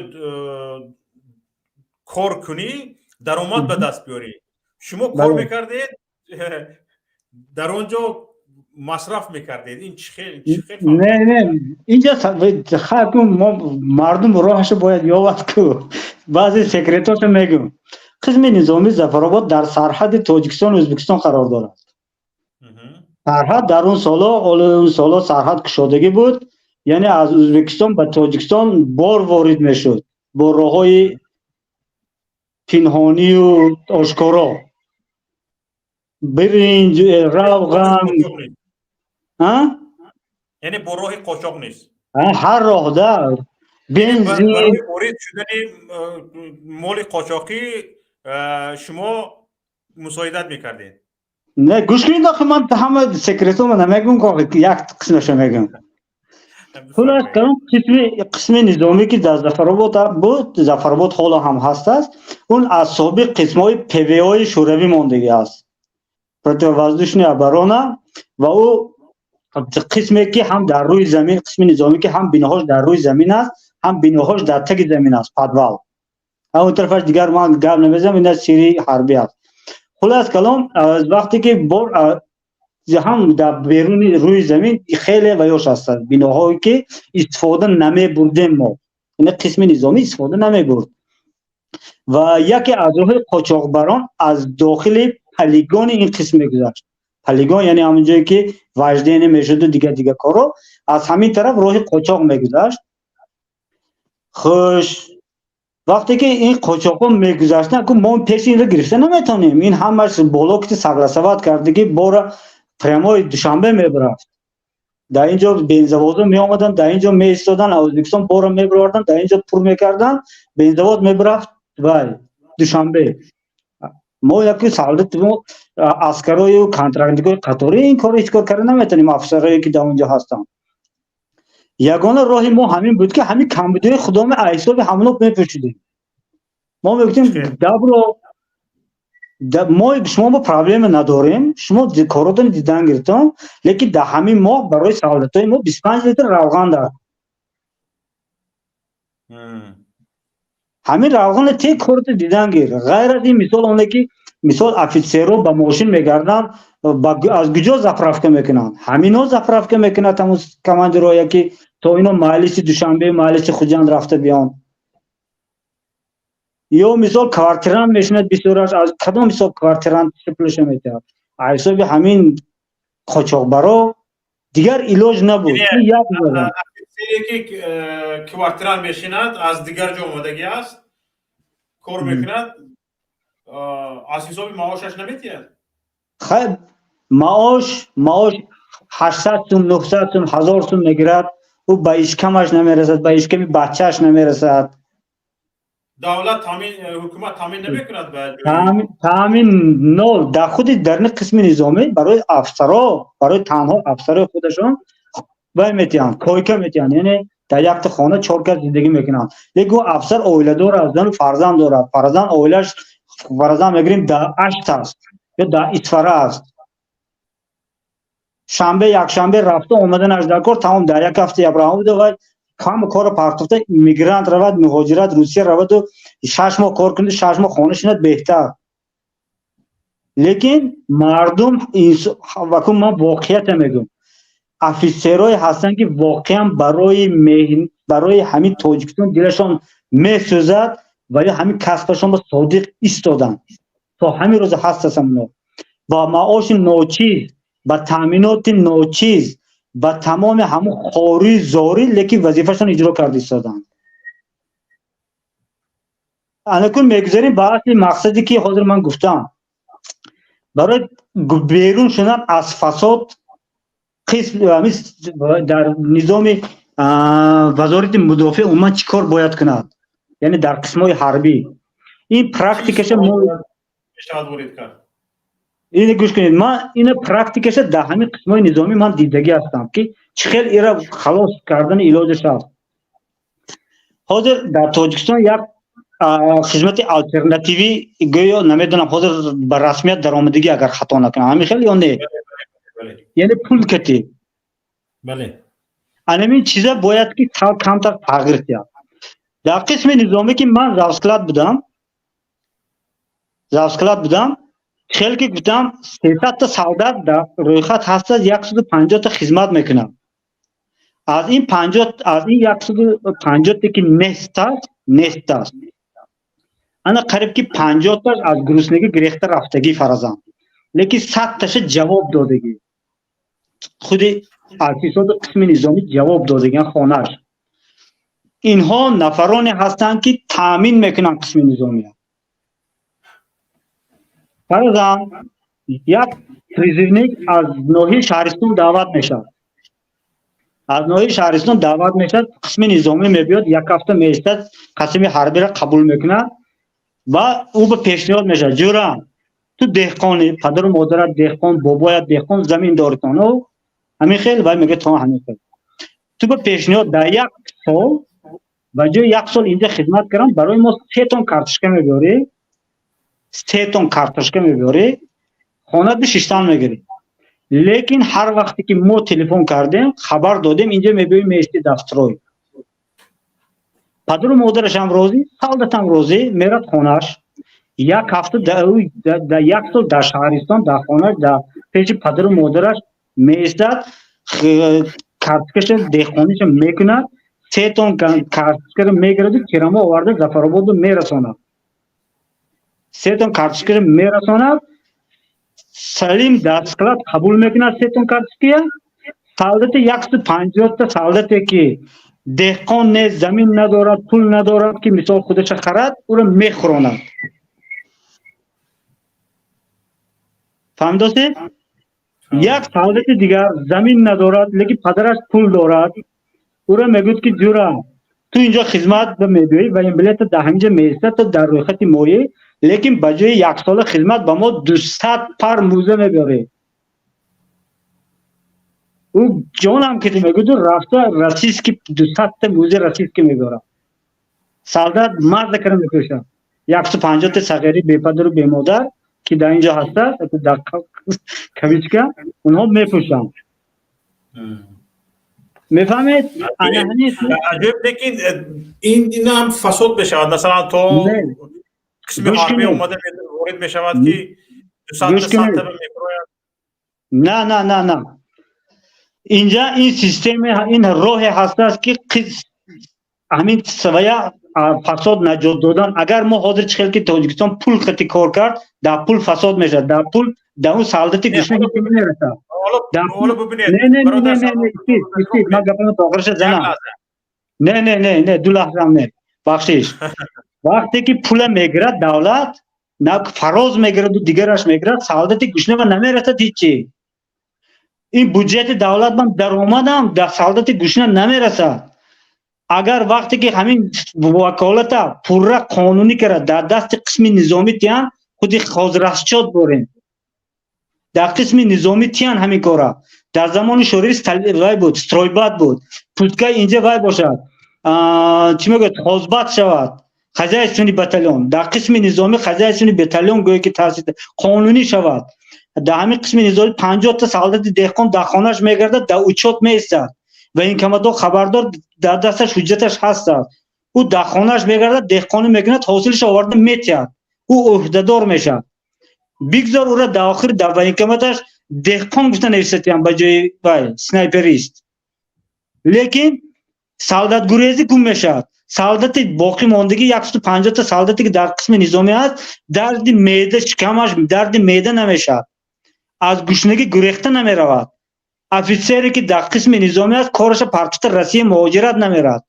شکم که سرش دیگر باقی مانده پرابلم آسوسته حل میشد این پرابلم نمره 1 در قسم نظامی باور کنید همین کار شود اگر انا همین ابلا و نسبش کم میشه اما کالتاخوریش بعد زدنش با مسئلهش با پسیخولوگوی دیگر مسئولانی که با واسطه نیست یعنی قسم تربیوی که کار میکنن اونها باید کار کنن انا کو گپ زدم دوزر مثلا گریم همین خدمت آلترناتیوی قانونی شده است اما یک عدد محدود یعنی نفرانی محدود میتوانند خدمت آلترناتیوی کنند و به حکومت مقامات پول پرداخت کنند اما این پول به مقامات یعنی به وزارت دفاع پرداخت نمیکنند به حکومت پرداخت کرده می شود شاید این هم به فراز باشد همین دیدید که حاضر حکومت بمیرد از حکومت باید بعد وزارت مدافع بچید اکنون شما جنبیستید من گپ زنم اکنون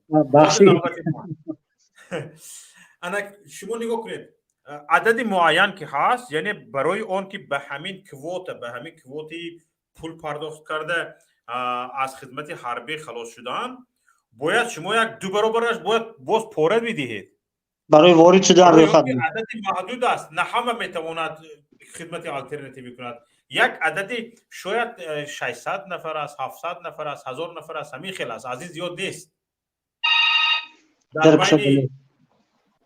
در بین 600,000 یعنی نفری قابل خدمت حربی میگه یک شخصانی محدود میتوانند این هم شاید ربط داشته باشد به فرزندانی منصبداران فرزندانی فقط نفرانی نزدیک به منصبداران یا که کسانی که ارکه هستند ارکه حکومت هستند شاید همین ها باشند برادر فرهاد شما دید بفرمایید برادر عزیز سلام و درود به پایان با بینندگان پیام تیوی و علیکم السلام و روزی گپ خیلی درباره همین موضوع ارتش صحبت بود خیلی برادر سلمان سلطانزاده صحبت کردن ولی روزی من فکر میکنم که در شاید اون سالهایی که سال 98 99 با شرایط مشکل تر بود یعنی که شرایط اقتصادی در همون قسم نظامی بله احوال شاید خوبتر است ولی چقدر وقت خواهد کرد اکثرا همون از همون کماندیر چند سرکرد تا دیگر همون خود سلطات رای می شود یعنی دزدی می شود بعد دیگر جو می فروشند از همین سبب این مشکل اساسی در همین سبب اقتصادی است بسیار مثلا گرسنه میمونن سلطات عذاب میکشند اکثرا در همین کمرا هم هست در همون طرف امام هست همین چست خیلی اونجا خیلی خوبتر نقصتر است یعنی که بسیار نظارت میکنن وقتی ما اونجا بودیم بعضا آدم ها هستن شکایت میکنن خوبتر نقصتر گویو میشد ولی من فکر میکنم که اگر برای همین خدمت رو بهتر کردن خوبتر کردن مردم یعنی که ابلا بس شود یعنی سربازشکار باید قبل از همه باید همین شرایط ارتش رو بهتر خوبتر کنن شرایط ارتش بهتر خوبتر از سوی اقتصادی شود و همین بیشتر نظارت شود که تو همون چیزی که برای عسکران و افسران جدا می شود، یعنی که از جانب همون مسئولین دزدیده نشود، فروخته نشود. برای که ما در همون چس که آگاه بودیم، اکثرا همون چرا میفروختن مواد غذایی عسکرا را به مغازین، به همون مغازهای همون نزدیک برده به فروش میگذاشتن که این خیلی یک کاری بدی است که خب یعنی که جدا می شود ولی متاسفانه همون اساس کمانداری چست و دیگر مسئولینی که وابسته به همون قسم نظامی هستند همین مواد غذایی همین عسکرها دیده میفروشند. این یگان جای پوشیدش نیست و این اکثرا میدونند. خلاصه اگر بهتر خوبتر برای وضع ارتش رو بهتر خوبتر کردن، اول باید خیلی این برادر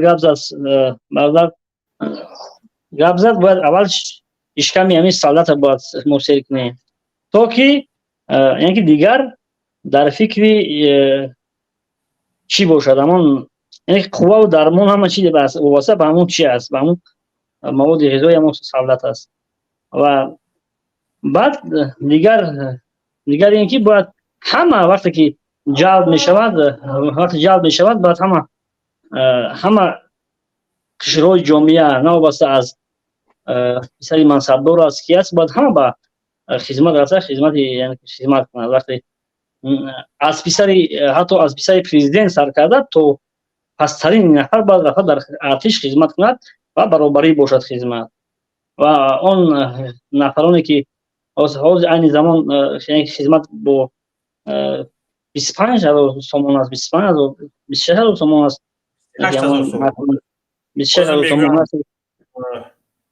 ولی من آگاه نیستم که چند برابر 420 جان دهنده برای حساب ها یعنی بیش از 28,000 سومونی. ولی من نمیدونم که 28,000 سومونی یعنی که همین محدودیت تو چه قدر است، چند نفر نه، یعنی من همین آگاه نیستم روز یعنی کی ها میتوانند یا هم میتوانند که مثلا 28,000 سومون میدهد از خدمت حربی آزاد باشند. مثلا یک ماه خدمت میکنند. بعد اون نواری که کالتخوری شد که او آدم 2,500 50,000 سومون دادم روزه. بعد همون نواری 28,000 سومون میدهد. این 28,000 سومون برای 90% در تاجیکستان این 28,000 سومون خیلی مبلغی است که شاید در 28 سال نمیباشه خیلی نفر انسان مجبور است رفته خدمت کند. این خیلی نفرایی که شرایط اقتصادیش خوبتر است نمیتونن که مثلا رفته در روسیه کار میکنه، در تاجیکستان در 28 سال 28,000 سومون شهر میکنه. بگوید یعنی رفتم 2 سال خدمت کردم خلاص شدم. خب دیگر مشکلی همین است که اگر همین خدمت حربی رو از 2 سال به 1 سال بگردونن، من فکر میکنم اکثر رفته خدمت میکنن. بعد یعنی دیگر مشکلی که یعنی که دیدافشینی که هست در دیدافشینی که در قسم نظامی هست همین از رنج شاید رود برای دیگر نمیموند این مثال وسایل دیگر ظلم میکنند، اما در یک پریزی میروند آزاد میشوند. برای همین باید همین با 1 سال خیلی باور میشود، خیلی خوب میشود. ولی سالمون شما در خدمت حربی علف دروی نمیرفتین؟ علف دروی مثلا گوشت یا با گوه علف دادن؟ من بالجوان گندم دوری رفته که من بالجوان گندم دروی رفته در خدمت حربی؟ بالجوان 2 ماه رفته در بالجوان من گندم دوری کرد. در اکثر قسم‌های نظامی یعنی که هستن عسکرها که در خدمت رفتن. من میدونم شخصا در همون داره کمرو که یک قسم نظامی است اکثر رفته میبینم به هضم کنی با چوب که مشغول هم چرا مثلا یک قدم همون کماندی نشست میگیره 50 سالته امروز بعد فلان نفر رفته هضم برین یا که یعنی از این دونسته میشود که مردم وقتی که سلمان سلطانزاده آمد در اینجا نقل کرد مثلا گریم و دیگران نقل میکنن، عسکران بعد از تمام ختم ختمی عسکری نقل میکنن و دونسته می شود که 2 سال عمری یک جوان بیهوده میگذارد به علف دربی، به هیزم چینی، به سرگین چینی، به در خانه افیسر کار گندم دروی گندم دروی، به خانه افیسر خشت ریختن، به همین 2 سال عمرش بیهوده میگذارد. یعنی یکی از سبب‌های دیگری به خدمت حربی نرفتن مردم، یعنی سرکشی جوانان از خدمت حربی، یعنی این بوده است که نمیخواد 2 سال عمرش رو بیهوده سپری کند. همین یک تا دیگر فکر هست است. این پیشنهاد مثال اینا باید که در وزارت اینا باید که قبول کنن، یعنی دیده برایم. اکثر جوانای تاجیک که خدمت به میروند بعد از اگر خیلی گریم این وابسته دارد با شهادتنامه رانندگی. در 2 سالی که عمرش در همونجا میگذرد در گندم دوری و علف دوری، حداقل وزارت یک همین خیلی سیستم برای حکومت تصدیق کند که خدمت حربی با همین شهادتنامه حربی یک جای و این بلیت خطی یک جای گیرد. یعنی شهادتنامه رانندگی. یعنی اگر مکتب رانندگی 4 ماه باشد در این 2 سال هر روز 1 ساعتی گذرد که در 2 سال است که پروفسیونال کاتگوری A B C D E شده میبرد. بله. همین خیل؟ بله. انا این یگانه پرابلم این ممکن است مثال یک تا ودیتل معلم راننده میبیاد در قسم نظامی درس میتید در یک هفته یک روز. یعنی باید یک روحی هوسمند کنی باشه. سعادت هوسمند میشد یک. بعد میگوید که من 2 سال عمرم بیکار نمیگذرد، بعد 2 سال شفیار میشم، راننده میشم. راننده شده میبیام. بگذار چی باشد؟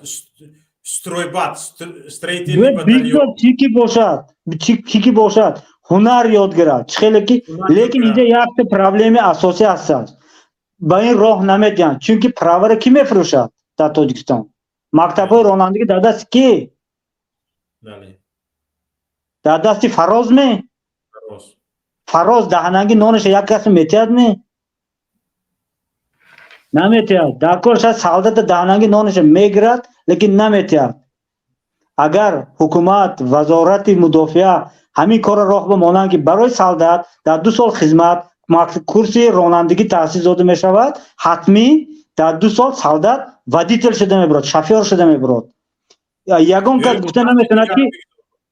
گفته نمیتوند که وای بر سعادت برای سلامتیش توغری نمیگیرد برای راننده کته، چون که همه ظراف کته میرد اونجا. با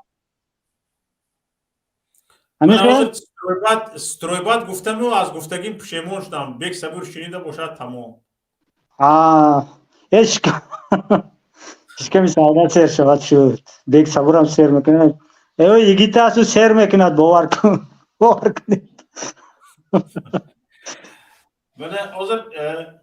بگذار من استریتیلی باتالیون باشد برای آبادکاری عسکر یعنی سرباز سهم گذارد، اما در آخر آموزانیده شود، در آخر یک مثلا گریم یک شهادتنامه یا یک دیپلمی ساختمانچی گیرد، رانندگی گیرد. اون کاری که در پتیو میکردن، پتیو پیش مکانیزاتور بود، دیگر همین تانکیست بچه ها آدمایی که تانکر میکنن یاد میگیرن. ما هم خدمتای داشتم، مثال قطعاشون کار کردگیم. مثال بعد از قسم نظامی من چند سال در قسم نظامی در همین ساحه که هم تو کانترکت میکنم در وزارت مدافع کار کردم. خیلی بچه ها خدا میگه که مادرزاد تالانتن. سعادت میبیاد 18 ساله خدمت میبیاد، پدرش با اکاش باباش تراکتوریست بوده گیرد. دل جگری تراکتور هست که از یاد میداند. تانکه هم مثل همون میبیاد اینجا افیسرایی که لنینگراد خط کرده آمدگی، پتربورگ خط کرده آمدگی با تانک مشکلی دارن. چلیابینسک است بفکرم بایشان اوچیلیشان چلیابینسک خط کرده آمدگی با تانک مشکلی دارن. این بچه تراکتوریست پوشکش میدارد و گلوشیترش برانده برای تانکه. دیگه جگرش هم میداند چون که وای در حیاتش دیدگی این چیزا. بله. فقط وای سعادت به پرابلمی که وای نزن وای اشکمش سیر کن و وای همه کارو میکنم. یعنی یک پیشنهاد دیگر این که در بین سربازان مبادله تجربه های داشته آنها شود مثلا. اینجا مسئله دیدافشینی کالتا خوردن یک واقعه میگم که واقعا این همه وقت در قسم نظامی است. این دیدافشین سر میشود از در حیات خود افیسرها در اوچیلششان. در مثلا من سالهای دانشجویی در خوجند میدونستم که دوستایی داشتم در سواروفسکی اوچیلیش میخوندن، در همونجا وجود داشت. حتی افیسر میبیاد در خدمت 4 سال در کالج وینی یا میبینم اوبزوی حربی خوندگیش در همون چی میگه وینی اوچیلیش خوندگی او در همی 1 سالگیش کالتا خوردگی او همون دیدافشین را اثر گذراندگی.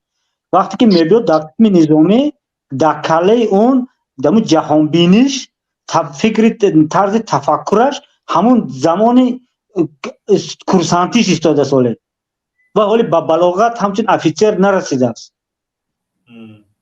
او خودش در قسم نظامی همچون هم کورسانت حس میکند. در دست او سعادت میتیان 30 تا سعادت به او کماندیر کماندیر چی میگه روتا میتیان یک روتا او کماندیر وзвод میشد. در یک روتا مثال 4 تا وзвод است او کماندیر وзвод. فرضاً کماندیر روتا مایور باشد این لتنانت یا ملاچی لتنانت 30 تا سعادت باید اداره کند. 30 تا سعادت 40 اداره باید کند. در 30 تا سعادت باید که 10 تا کماندیر عدلینی داشته باشد. 10 تا یک تا کماندیر زام کنزوت معاون کماندیر وзвод. انکون این 10 تا کماندیر عدلینی پیش جیغ میزند امو دمبلو میگیرد میگه که تو 10 تا سعادت به راهبر تو 10 تا سعادت به تو 10 تا. من به هیچ درکار نه شما من به انتظام درکار همین سعادت شینگم شینات خیزگم خیزد چی خیلی راه که تو میفهمونی و پرابلمی تو بو یعنی که این تمام وقتی که گفت این پرابلمی تو یعنی معلوم که میبری خودت میزنی چیکار میکنی ریمون میکنی مسئله حل کنی. وقتی که این کماندیر عدلینی رفته او سعادت قطاری را لطوکوب کرد او سعادت لطوکوب شده پیش کی باید بیاید؟ کماندیر وзвод. پیش کماندیر وзвод میبیاد میگه که کماندیر من فلانچی سرجان زد مرا زد من باید یاردم کنی. گرگی کلام باید میکند با گرگی کلام از بالای او گرگ در پیش این او سرجانت جیغ میزند میگه که تو لعنتی چی میرا زدی فلانی ها چه گفتی دو تیره میزند در پیش سعادت و سعادت میگه تو را مالین شتکوب میکنم میگه اینا تمام میمونده میگه که اینا ما اثرم گذراندگی ده میگه بعد میگه که ای لعنتی میگه نتونی میگه همین که دغل شده میبخشتم همین گوه خورده ندونی چون میکنی خورده میگه اگر میزدگی باشه همین خلزن که پیش من سعادت نبیاد میگه اگر نتونی رفت دیگر کارمو من بجا دیگر آدم میاوم. این دفعه او سرجانت برامده همین خیل میزند که سعادت دیگر نمیبیاد. یعنی بوزی نمیکند دیگر بوزی نمیکند گفته خداشان. انا این وقت وای میبیاد هر ماه این را باید اقرار شد هر 3-4 ماه یک بار پروکراتوری حربی نماینده میبیاد با سعادتو سوال جواب میکند. سعادتوی старослужащий همون дембло جواب میدهد молодой نگاه میدارد در یک زال میگه که گپ زنیتون چی معما هست. پیش از آمدن اون نماینده پروکراتوری حربی ایرا خبرش در قسم نظامی میرسد افیسرها اینستروکتورش میگذارن با سعادتو که با پگا بوزی نکنی یکی. وقتی که نماینده پروکراتوری حربی میبیاد سعادت میگه همش 100% کماندیر میگه یکم پرابلم نیست تمام اینا خورسند و هم خورسند همه خورسند سعادت هم کالتک نمیخورد همیشه شب چینچ خو میرد. میبینید این مشکلی ها هست اکن نفر در کار که یا سیستم در کار که این مشکلی ها را یا بر دیده این مشکلی راهش را یابد لیکن گفته مانم ایرا در همین سطح گنرال ها حل کرد نمیشد. ایرا خیلی که میگوید همون پرابلم یا از خود بیمار پرسیدن در کار که تو چی در کار از زینه پایانی اگر فهمن پرابلمه بعد در زینه بالایی میتونن راهش یافتن. بسیار خوب. تشکر زیاد برادر فرمان. سلامت باشید. ما بسیار گپ زدیم اکنون شما به نوبت. بهترین. سلامت باشید برادر عزیز. زنده باشید. تشکر زیاد. برادر فرهاد علاوه دارید؟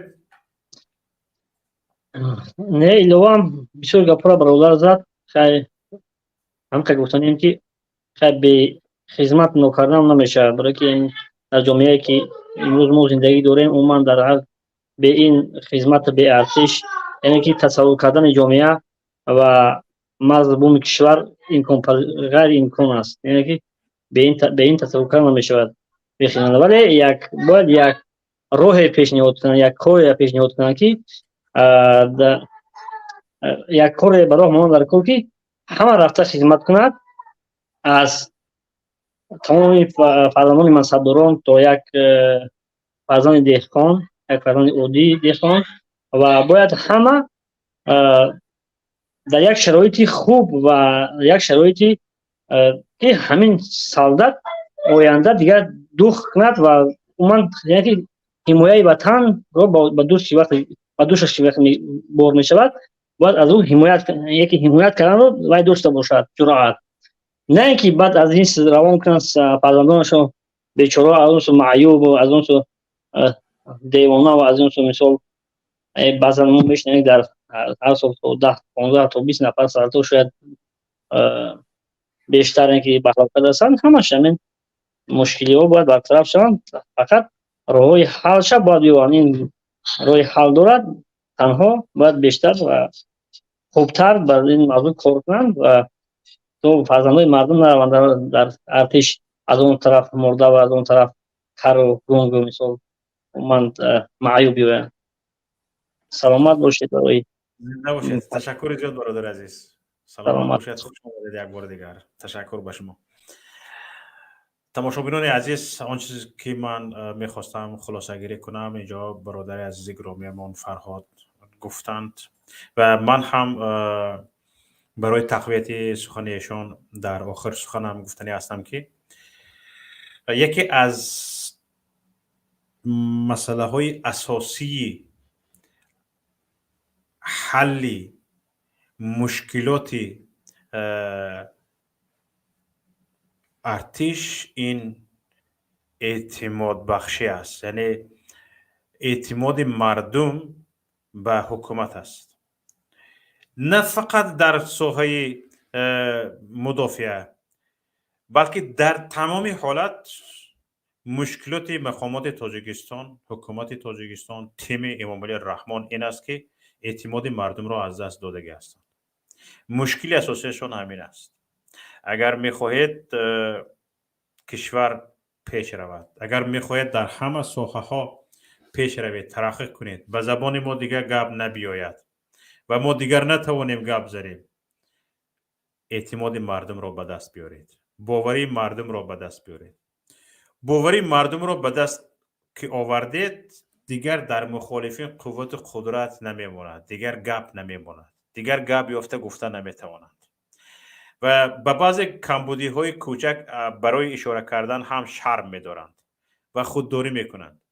میماند کمبودی های کوچک که کمبودی های کوچک با اشاره های دوستانه هم میشود اصلاح کرد، کمبودی های کوچک را. اما این کمبودی هایی که ما در بارش گپ میزنیم کمبودی های کوچک نیستند. فقط از کمبودی گپ میزنید، دولت به کمبودی نمیشود، حجاب به کمبودی نمیشود میگن بعضی ها. به کمبودی های کوچک ما اشاره نمیکنیم. به کمبودی های اشاره میکنیم که آنها باید اصلاح شوند. اگر اصلاح نشد ما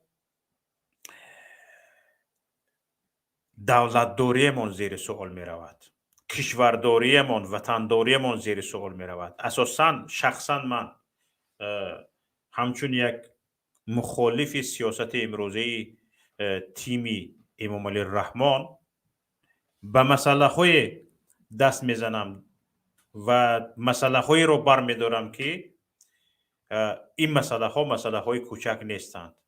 این کمبودی در همه جا می شود می گفتگی کمبودی نیستند. این مسئله ها باید برطرف شوند. اگر برطرف نشد وطنداری زیر سوال می رود، کشورداری زیر سوال می رود، حفظ مرز بوم زیر سوال می رود. اساساً شخصی بنده به این گونه مسئله ها دخل می کنم. با اون مسئله هایی که شما میگویید در همه جا کمبودی می شود میفهمم. انا برای همین حکومتداران عزیز ما رو چی ضرور کرده است که در این باب گپ میزنیم؟ ما چی ضرور آمده است، چی زور آمده است که میبیاییم وقتمان رو صرف میکنیم گپ میزنیم؟ ما آبادی وطنمان رو میخواهیم. ما میخواهیم شمایی که ما رو بد میبینید و میخواهید نابودی ما رو، کارد رو یابید ما رو نمیابید، ما رو یابید کارد رو نمیابید، یا تیر رو یابید سلاح رو نمیابید، سلاح رو یابید ما رو نمیابید. اصلا ما شخصی بنده خصوصا از نام دیگر کس گپ نمیزنم، خوبی هم یک شما رو میخواهم از همه خانواده امام علی رحمان سر کرده تا آخر نفری حکومت. بدخواه بدبینی یگان نفرتان نیستم و دانسته باشید که من در غربتم و سبب در غربت بودن من یگان جرم و جنایت نیست. من به دولت یگان خیانت، یگان جرم، یگان جنایت نکردم. فقط جرمم این است که حقیقت را میخواهم، عدالت را میخواهم. بدون حقیقت، بدون عدالت زندگی کردن نمیتوانم. اگر به من این حق داده شود که در هر کجای توانم حقیقت را بگویم، عدالت را تلاش کنم و اما زندان نشوم، من در آنجا خواهم بود. و این جایی که حالا هستم در همین حالت است. حقیقت را میگویی، عدالت را میگویی، جنایت نمیکنی، جنایت صادر نمیکنی، یک کس را تحقیر نمیکنی، تو در آزادی هستی. حق و حقوق تو تامین است. باید تاجیکستان عزیز ما نیز به این حالت رو بیارد، به این سیاست رو بیارد.